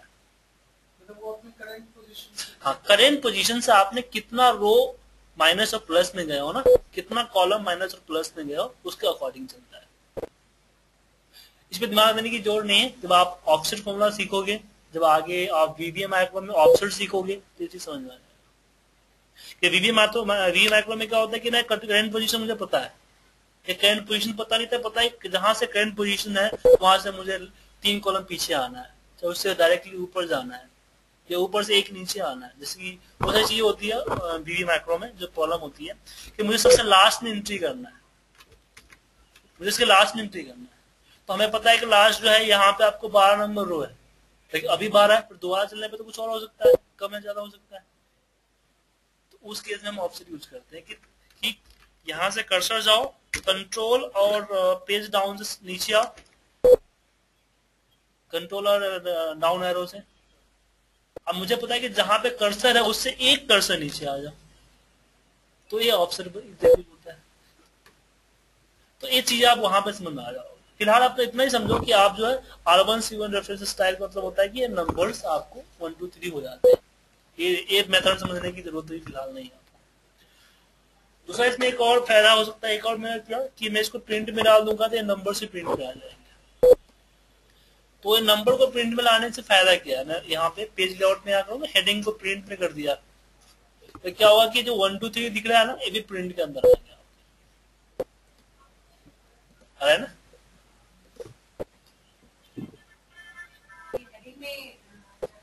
हाँ, पेज लेआउट के अंदर हेडिंग में प्रिंट। इसका बेनिफिट क्या होता है, क्या है, मुझे जरूरत क्या है इसका प्रिंट नंबर 1 2 3 में करने का। तो मैंने इसका काम किया था, एक CA फॉर्म में था। तो CA फॉर्म में मुझे मिला कि 200 से ऊपर हमारे पास एक प्रिंट आउट निकालने थे, 200 हेडिंग थे। आप उनको एक पेज में निकाल के देना था, किसी गवर्नमेंट ऑफिस में देना था, एक ही पेज से प्रिंट आउट निकाला। अब 200 हेडिंग A4 साइज में प्रिंट आउट निकाला तो मुश्किल है, और मेरे पास A3 वाला प्रिंट करने वाला प्रिंटर भी नहीं था, A3 प्रिंट लगा सकूं मैं या A2 लगा सकूं मैं।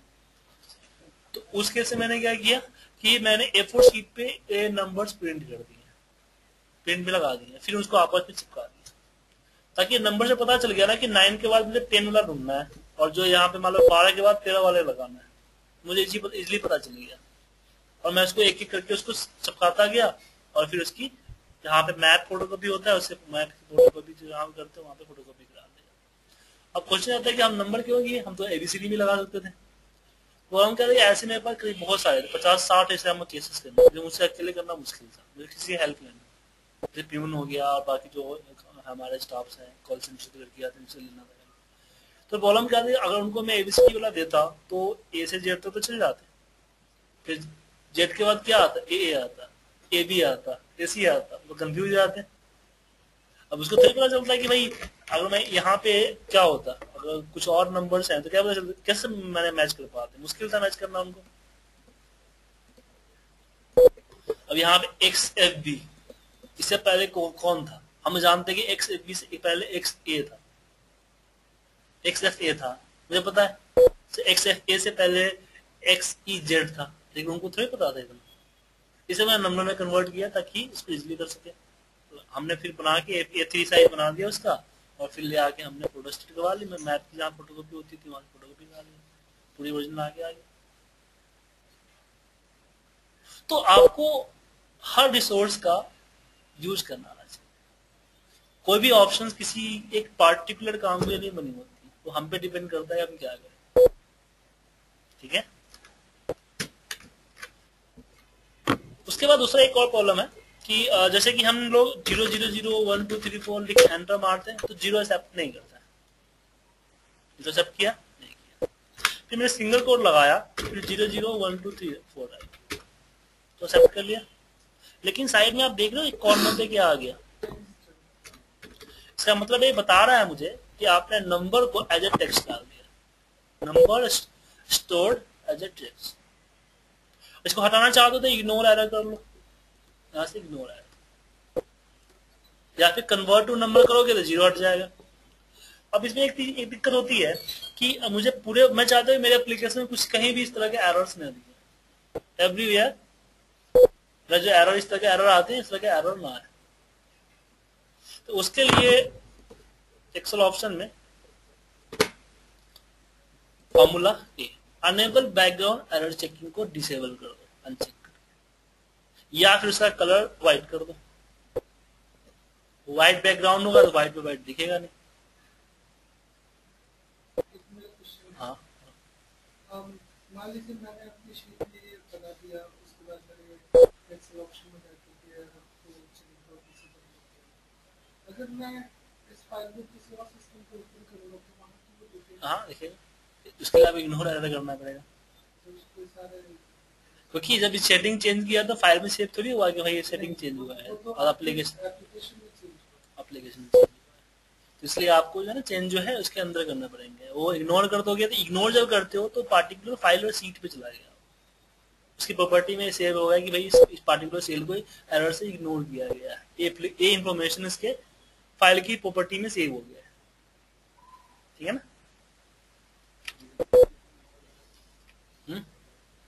रीसेट इग्नोर होता है कि बहुत सारे हम लोग कलर वलर कुछ और चीजें कर देते हैं, रीसेट करोगे तो जैसा था वैसा हो जाएगा। मान लो कि कभी हमने एक कलर चूज कर लिया, हमें पता नहीं इससे पहले कौन सा कलर था, तो मैं रीसेट पे क्लिक करूंगा ना तो वापस करवा देते हैं।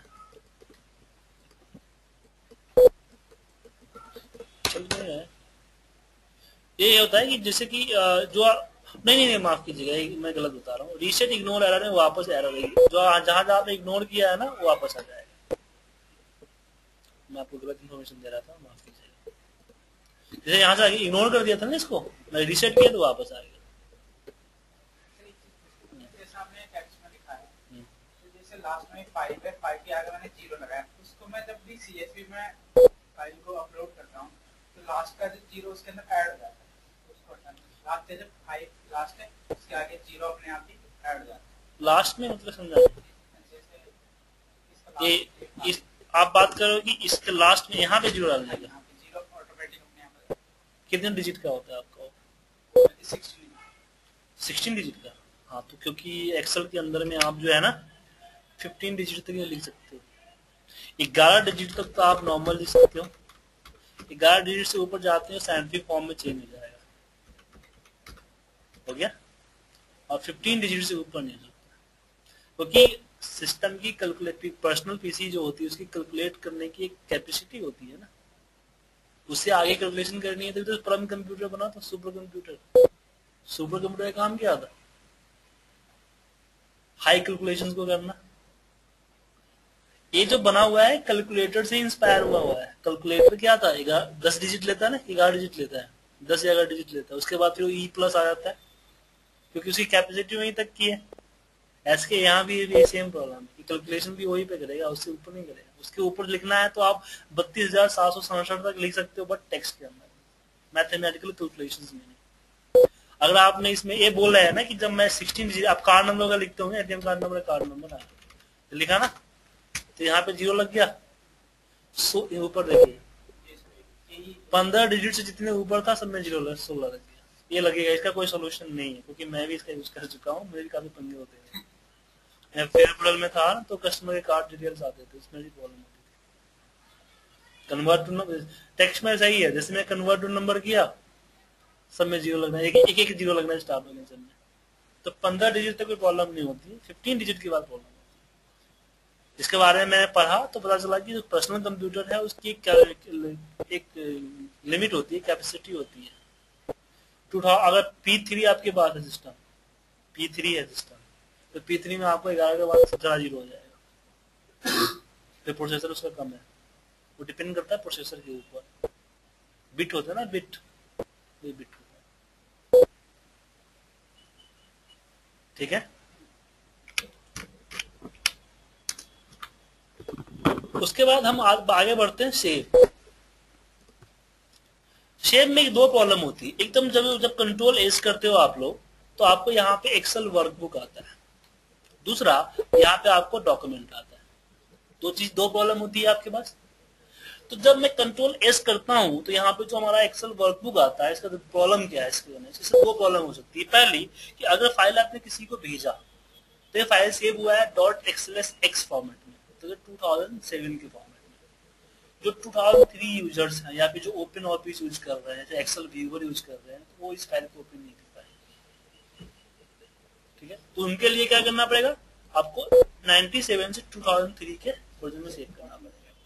दूसरा कि अगर आपने मैक्रो लगाया है, इस मैक्रो को आपने एक्सेल वर्कबुक में सेव करके भेज दिया, सेव कर दिया, जैसे आपने सेव किया, सेव करते आपके सारे मैक्रो उड़ गए, disable, all macro are disable. ठीक है, दोबारा सारे मैक्रो को टाइप करने पड़ेंगे। तो आपको उसके लिए मैक्रो अनेबल वर्कबुक या फिर 97 से 2003 दोनों मैक्रो सपोर्ट करते हैं। 97 से 2003 पे करोगे तो कुछ ऐसे फीचर्स हैं जो 2007 में नए आए हैं, वो नहीं चलेंगे। फिर पाइवट वगैरह लगाया है फिर नहीं चलेगा, क्योंकि पाइवट वर्जन के हिसाब से चलता है। हाँ, 65,000 होते हैं उसके, मतलब 65,000 समथिंग होते हैं, एग्जैक्ट पैसे नहीं। ठीक है, तो एक्सेल बाइनरी फॉर्म क्या होता है? बाइनरी वर्कबुक यूज किया आपने? आपके पास सिस्टम में कुछ ऐसे फाइल होंगे जो बहुत सारे बड़े बड़े होंगे, जैसे कि 200, 300, 500 MB का होगा ना, उसको बाइनरी में सेव करके देखना उसकी साइज कितनी बनती है। बहुत ज्यादा कम हो जाएगी। 500 की फाइल है तो तकरीबन 300 के आसपास आ जाएगी, 300, 250 भी आ सकती है।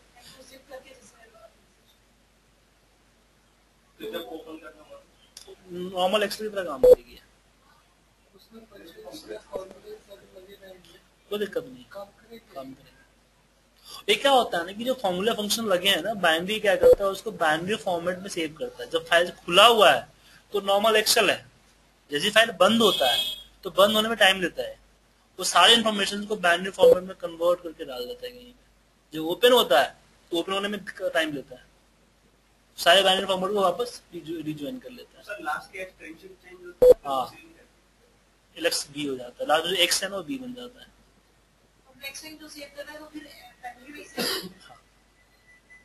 लेकिन हमारा साइज रिड्यूस जाता है, परफॉर्मेंस बढ़ जाती है, हैंग होते रहता है बार बार सिस्टम ना, ये हैंग नहीं होगा। फिर कुछ पूरा तो नहीं कर सकते, कुछ मैंने 15 से 20% इफेक्ट आ जाता है। अगर लार्ज डाटा होगा, हाँ लार्ज डाटा हुआ तो, स्मॉल डाटा पे कोई फर्क नहीं दिखेगा आपको। लार्ज डाटा एक मैंने मान लीजिए कोई फाइल बताई है, आपको ठीक है, उसमें बहुत सारे फंक्शन, बहुत सारे फॉर्मूले, आपने जो एक्सेल के अंदर जो भी चीजें की है ना, उससे कोई इफेक्ट नहीं आएगा, कोई जैसा नॉर्मल रहेगा। मतलब वर्जन चेंज करता है उसको 2003 ओपन मतलब उसके पास 2003 है तो वो वहाँ को ओपन कर पाएगा उसको? नहीं, इसको नहीं ओपन कर पाएगा। जो 2007 में पेपर है 2007 में नहीं ओपन। हाँ, अगर नहीं नहीं वर्जन की बात होती है। अगर 2007-10 में जो आपने सेव किया है ना, अगर आपने एक्सेल वर्कबुक या फिर एक्सेल माइक्रो अनेबल वर्कबुक या बाकी जो चीजें आपने सेव किया ना, तो फिर वो नहीं ओपन कर पाएगा 2003 यूजर। बाइनरी की बात कर रहा हूँ। बाइनरी ही नहीं ओपन कर पाएगा। बाइनरी की नहीं, BX वगैरह लास्ट में। चेंज करना पड़ेगा। ठीक है, यहाँ तक कि आपने टेम्पलेट एक्सेल टेम्पलेट सेव किया है तो एक्सेल टेम्पलेट भी नहीं कर पाएगा। और 3 के टेम्पलेट लेना चाहते हो तो इसके लिए आपको ये लेना पड़ेगा। बाकी जो टेक्स्ट वगैरह है, बाकी जो चीजें है उसको ओपन कर सकता है। ठीक है, एडिंग जहां जहां डिफरेंस है वहां वहां पर दिख ही रहा है दिया हुआ। तो प्रॉब्लम आती है कि मुझे बार बार इस चीज को सेट करना पड़ता है, एवरी टाइम इसको सिलेक्ट करना पड़ता है। कभी गलती से भूल भी सकता हूँ। माइक्रो मैंने लिखा और जल्दीबाजी में कंट्रोल एस करके एंटर मार दी, सारे माइक्रो डिसेबल हो गया। तो आप चाहो तो इसकी डिफॉल्ट सेट कर सकते हो कि जब भी मैं कंट्रोल एस करता हूं तो मुझे यहाँ पे माइक्रो अनेबल वर्कबुक दिखता है, क्योंकि मैंने प्रॉपर्टी में चीज को सेट कर रखा है। कैसे सेट किया हमने? एक्सेल ऑप्शंस से और यहाँ पे माइक्रो अनेबल वर्कबुक, जो वर्जन सेव करना चाहते हो वो सेव करो। आपका डिफॉल्ट वही सेट हो जाएगा और वही पे आपका सेव होगा। ठीक है, क्लियर है? उसके बाद जब आपका जब भी कंट्रोल एस करते हो तो आपको जो डिफॉल्ट लोकेशन आता है वो क्या आता है? डॉक्यूमेंट आता है, माई डॉक्यूमेंट। माई डॉक्यूमेंट में फाइल बहुत कम ही हम सेव करते हैं। हमारा ज्यादा फाइल डेस्कटॉप पे सेव होता है, नहीं तो कोई वर्जन में जहाँ पे हम सेव करते हैं वहां पे सेव।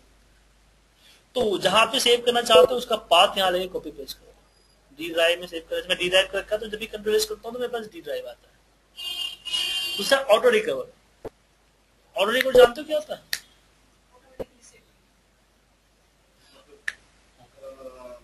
क्या बेनिफिट क्या है उसका?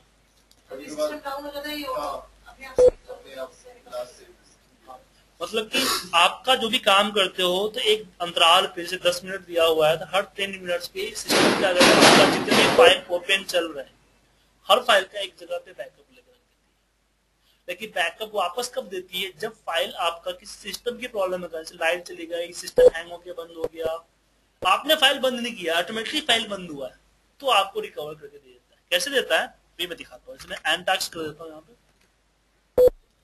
मैंने यहाँ से बंद कर दिया इसको, डायरेक्ट बंद नहीं किया, सिस्टम का कारण बंद हुआ है हैंग होके या जो भी कारण हुआ। उसके बाद मैं एक्सेल खोलता हूँ। जब भी मैं नया एक्सेल खोलूंगा तो साइड में मुझे यहाँ पे बैकअप फाइल दिख जाएगी। ये आपका होता है ऑटो रिकवर। ये बहुत अच्छी चीज है, लेकिन इसके साथ एक पंगा भी होता है कि अगर आपके पास फाइल बहुत बड़ी है तो हर 10 मिनट पे सिस्टम कुछ मिनट्स के लिए, कुछ सेकंड्स के लिए हैंग होता है, हो जाता है ना। और हर 10 मिनट में आपका 1 मिनट के लिए हैंग हो गया तो कितना दिक्कत होगा।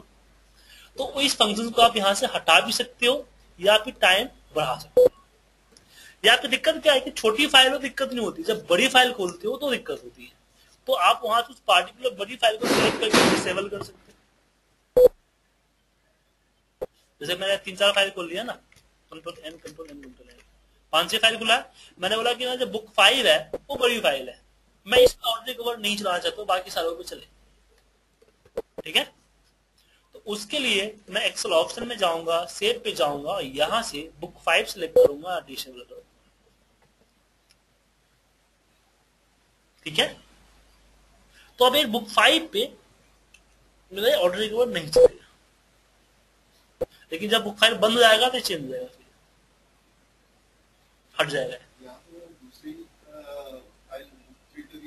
हाँ तो हाँ कर सकते हो, दो कर सकते हो। बुक 3 सिलेक्ट कर लिया और इसमें लगा दो, तो बुक 3 बुक 5 दोनों से है। हाँ देखो यहाँ पर डिसेबल है, डिसेबल है, दोनों डिसेबल दिखा रहा है आपको। अब बुक 1 सिलेक्ट करो तो हट जाएगा फिर। जी समझ में आया आपको? इसका यूज कर सकते हो आप। क्लियर है? अब बारी आती है एडवांस में। एडवांस में कुछ छोटे मोटे चेंजिंग है, जैसे कि एंटर प्रेस कर दो। एडवांस में जो चीजें है ना ऊपर तान करने वाली चीजें है, दूसरे को परेशान करो। जैसे अगर एंटर मारते डाउन होता है तो लेफ्ट राइट अप कर लो, अब बंदा परेशान सामने वाला। अब किसी सिस्टम आपने चेंज कर दिया, अब मैं यहाँ पे एंटर मार रहा हूँ तो आगे लेफ्ट में आ रहा है, ऊपर जा रहा है। दूसरा होता है कि ड्रैग ड्रॉप डाउन हटाना, जो होता है ड्रैग एंड ड्रॉप जो होता है। अब मैंने आपको सिखा दिया कि जैन लिख के ड्रैग कर सकते हो, जैन लिखा अब ड्रैग बनेगा ही नहीं। ये तो परेशान करने वाली चीज हुई ना। तो कैसे करोगे अगर इस तरह से हट गया तो आपको सेटिंग्स चेंज करो, ना पता हो तो यहाँ पे है फिल, फिल में सीरीज पे आओ और फिर इसमें आप ऑटो फिल सिलेक्ट कर लो। आया समझ में? दोबारा बताऊं? आ गया ना? हाँ ड्रैग कर ये ऑप्शन में क्या आपने फिल्म में सीरीज में जो आपने किया ना आपने, आपने यहाँ से सेटिंग चेंज की थी वो जो नहीं। क्या होता है ना कि ये दो चीजें होता है। अगर किसी ने आपको सेटिंग चेंज कर दी है, अब आपको टाइम नहीं कि जाके सेटिंग चेंज करो, तो आप यहाँ से इसका ऑप्शन यूज कर सकते हो। दूसरा कि किसी ने बोला कि मुझे ड्रैग करना है विद कीबोर्ड, तो मुझे बिना माउस की छुए हुए मुझे चैन को ड्रैग कर दूँ। मैं साथ इंटरव्यू में किसी ने पूछा था मुझसे, जब मैं जॉब कर रहा था ना, हाँ, कि मुझे बिना माउस यूज किए हुए इसको ड्रैग कर, तो मैंने ये कौन सी बड़ी बात है, लो अल्ट एच FIS, फिर 2 बार स्पेस दबाया, F पे क्लिक किया, फिल एंटर, हो गया। और एक और चीज है जो आप लोगों को सहूलियत, आप लोगों को फायदा कर सकती है। अगर आपका कोई टीम लीडर खरूस है, यहाँ पे होता है ना कि आपका जो डेसिमल पॉइंट कितना ऑटोमेटिकली 2 होते हैं ना, यहाँ से बढ़ा के डाल सकते हो आप, कि हर फाइल में डेसिमल प्लेसेस जो है ना 2 की जगह 4 हो या 0। अगर नंबर फॉर्मेट लगाते हो तो डेसिमल प्लेसेस 2 आ जाता है ना, तो आपको हटाना पड़ता है। तो चाहते हो कि यार सारे सिस्टम से हट जाए, तो क्लिक करके यहाँ 0 कर दो। दूसरा यहाँ पे ये चीज और है, अब जितनी भी फाइल आपने खोल रखी है दिख रहा है यहाँ पे, हाँ? और मैं ये करता हूँ तो यहाँ भी दिखता है, ऑल टैब करता हूँ यहाँ भी दिखता है। मैं चाहूँ तो इसको उठा सकता हूँ, कैसे? Show all Windows in the task bar, ये क्लिक किया हमने, हट गया। यहाँ तक कि ऑल टैब पे भी नहीं दिखेगा, ये अलग।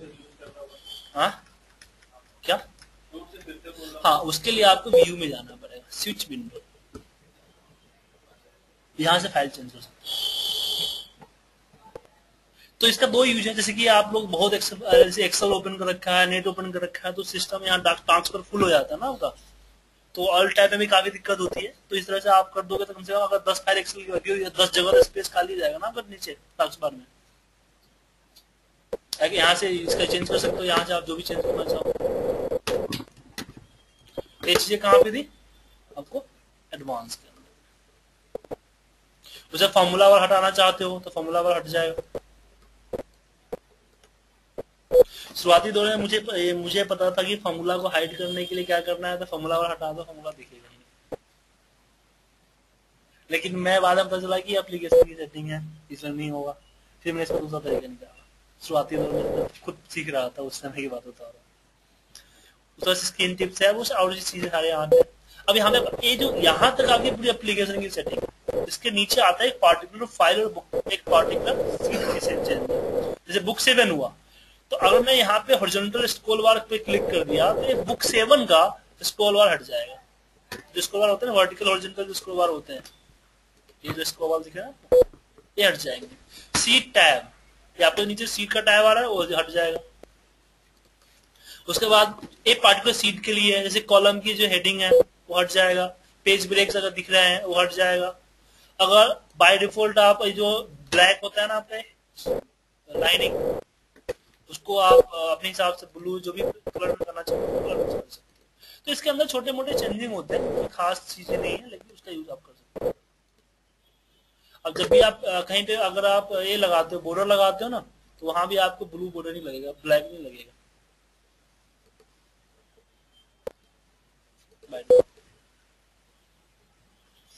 तो इस तरह छोटी मोटी चेंजिंग जो आप है इसके अंदर कर सकते हो एक्सेल एडवांस के अंदर।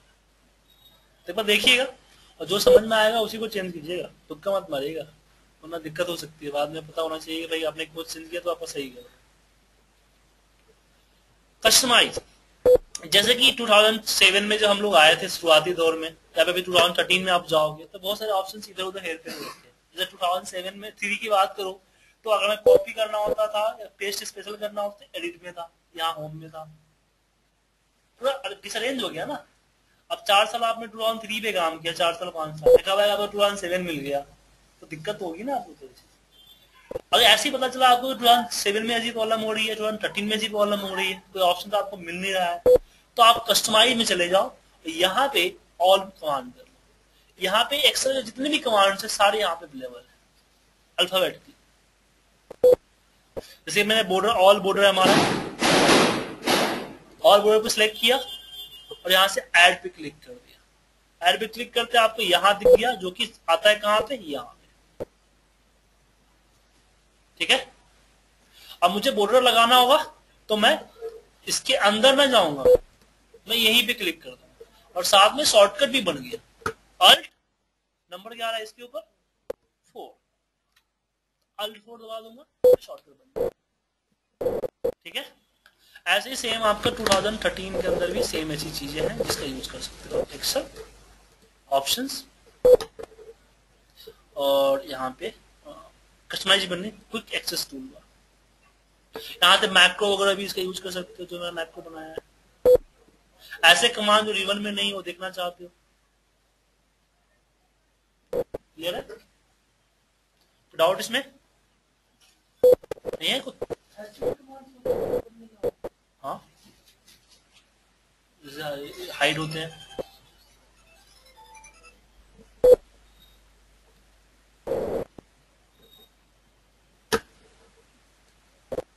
ठीक है, उसका यूज कर सकते हो। इसके आगे जो चीजें एक्सेल सेटिंग में वो कैटेगरी आपको सीखने लायक नहीं है। एक एडिंस कमांड है, वो चीज अभी फिलहाल आपको समझ में नहीं आएगी, जब रिव्यू सी वो समझ में आएगी।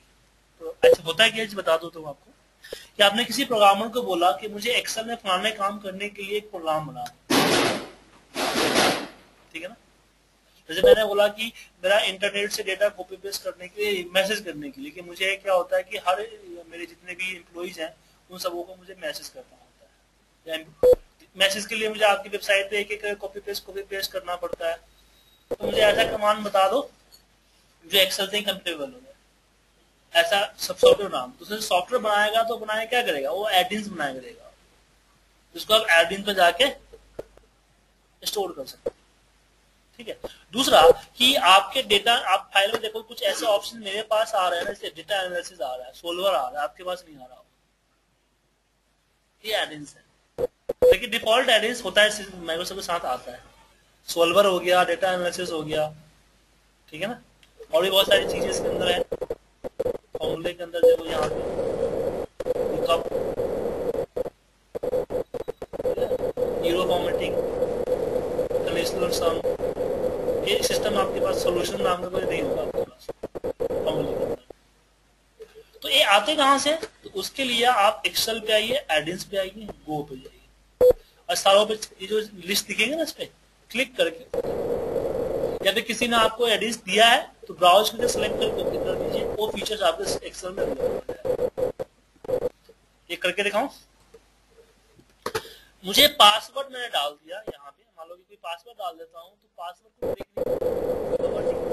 आप भूल गए पासवर्ड तो गए पासवर्ड रिकवर नहीं हो पाएगा। या फिर किसी ने आपको फाइल लगा के दिया, उसने पासवर्ड डाल के दे दिया, सीट के पासवर्ड डाल के दे दिया, फॉर्मूला हाइड करके दे दिया, आपको फॉर्मूले देखने हैं तो पासवर्ड क्रिएट करना है, तो उसके लिए एक्सेल में कोई ऑप्शन नहीं है। जब ये पासवर्ड लगाओगे तब सीधे बताएगा कि पासवर्ड आप रिकवर नहीं कर सकते। पासवर्ड रिकवर करने का झंझट क्यों नहीं डाला, क्योंकि ये डेटाबेस किसी ऑनलाइन सिस्टम से कनेक्टेड नहीं है। ये आपको गूगल पे या जीमेल पे या जहाँ पे पासवर्ड रिकवर क्यों होता है, ऑनलाइन सिस्टम रिकवर है, जिससे कुछ सिक्योरिटी क्वेश्चंस होते हैं, डेटाबेस मेंटेन होता है ना, ऐसा इस डेटाबेस को मेंटेन रखती है। अगर पासवर्ड रिकवर करने का कोई पूरा ऑप्शन दे देगी तो हर कोई रिकवर कर लेगा पासवर्ड, फिर सिक्योरिटी का पर्पस क्या रह गया। तो यहाँ पे आप सर्च करो एक्सेल पासवर्ड एडिंग्स।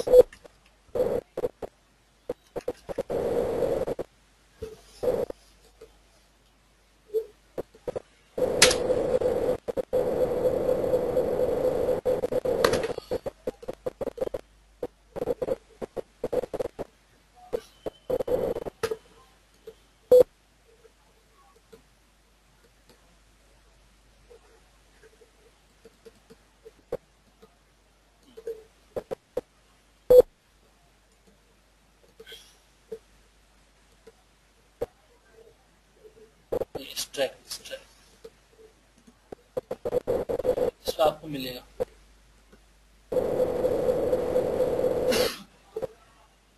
नहीं इसको नहीं।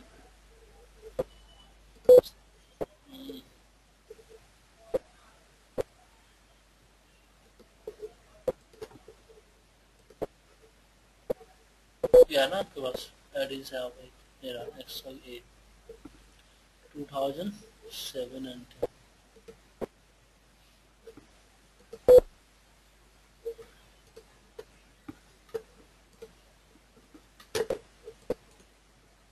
कॉपी कर लिया और यहाँ पेस्ट कर देता हूँ, पेस्ट कर दिया।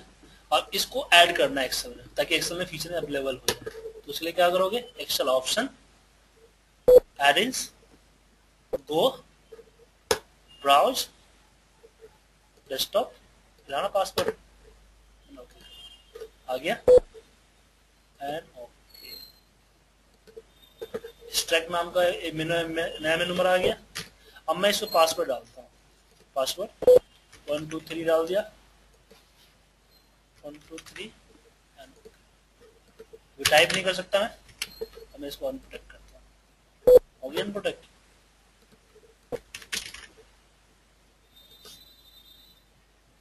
किसी की भी फाइल होगी अनप्रोटेक्ट हो जाएगी। फाइल के अंदर की चीजें, सीट प्रोटेक्ट है, आपके सीट प्रोटेक्ट है ना, उसको करता है। या फिर आपने रिव्यू में जाके यहाँ से वर्कबुक प्रोटेक्ट है कि आपको कोई सीट इंसर्ट नहीं करना दे रहा है। उसमें क्या है कि मैंने नहीं कर दिया, अब कोई सीट इंसर्ट नहीं कर सकता, आपको सीट इंसर्ट करना है। हाँ, एक्सेल बाहर उसके अलग सॉफ्टवेयर है, बाहर नहीं काम करेगा। अब ओपनिंग पासवर्ड किसने डाल रखा है ना, तो उसके लिए फिर आपको वो अलग सॉफ्टवेयर उसके लिए हाँ? वो दिन इंस्टॉल होगा, एडिशन बन के ही आएगा लेकिन इंस्टॉल होगा।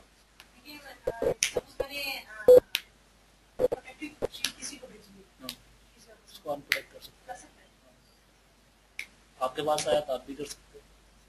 लेकिन इसमें एक चिक्कर है कि जितना लेंदी पासवर्ड रखोगे ना उतना इसको टाइम लगेगा। इतना जल्दी कर दिया ना, अब मैं एक और पासवर्ड डालता हूँ उसमें, देख रहे हो एक लेंदी पासवर्ड है, कोई पासवर्ड ही नहीं है क्योंकि इतना टाइम ले रहा है।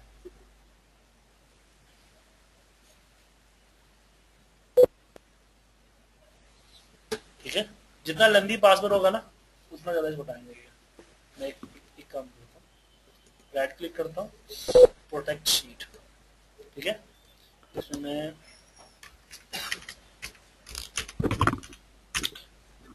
अल्फाबेटिक वगैरह सब चीज डाल दिया मैंने, स्पेशल कलेक्टर अल्फाबेट सब डाल दिया।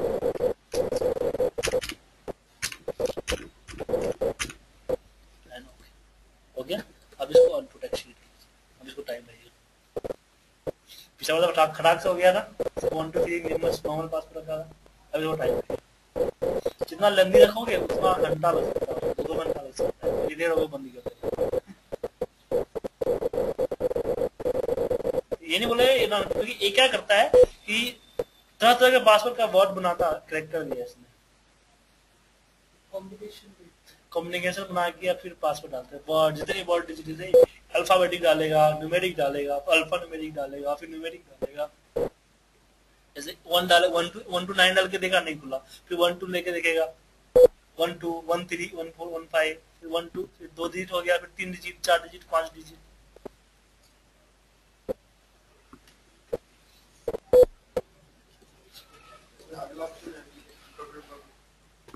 ये हुआ ना बग जो रिव्यू में होता है उसके लिए।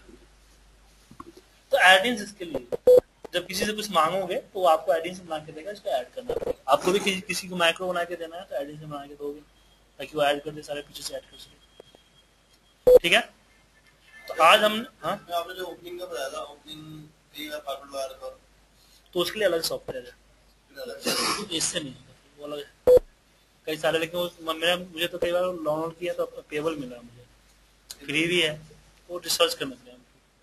मैं भूल गया काफी, मुझे जरूरत नहीं पड़ी कभी अनपैक करने की। हाँ, लेकिन अगर किसी ने माइक्रो में मेरा डाल रखा है ना, उसमें दिक्कत होती है। माइक्रो के जरिए एडिंग्स की बहुत खतरनाक चीज है, बहुत दिक्कत होती है। मैंने एक बार भेजा था, एक अपने मैनेजर को सिस्टम में कर दिया। जब भी नया फाइल खोलता, जब भी फाइल खोलता था, लिखा आता था घर जा क्या कर रहा है और फाइल क्लोज। माने कोई फाइल खोल ही नहीं पाता था। एवरी नई फाइल जैसे ओपन, एक्सेल ओपन किया, नया फाइल खोला, खोलते ही मैसेज आता था और फिर फाइल ही क्लोज, चाहे नया खोले या पुराना खोले, एवरी फाइल मेरे सिस्टम में इंस्टॉल एक्सप्रेस अटैच कर दिया था। उसको लास्ट में क्या किया उसने, पूरा सिस्टम को इसको ऑफिस पे रीइंस्टॉल किया, वापस से किया, फिर चला। फिर 2-4 दिन बाद मुझे मौका मिल गया, फिर मैंने अटैच कर दिया।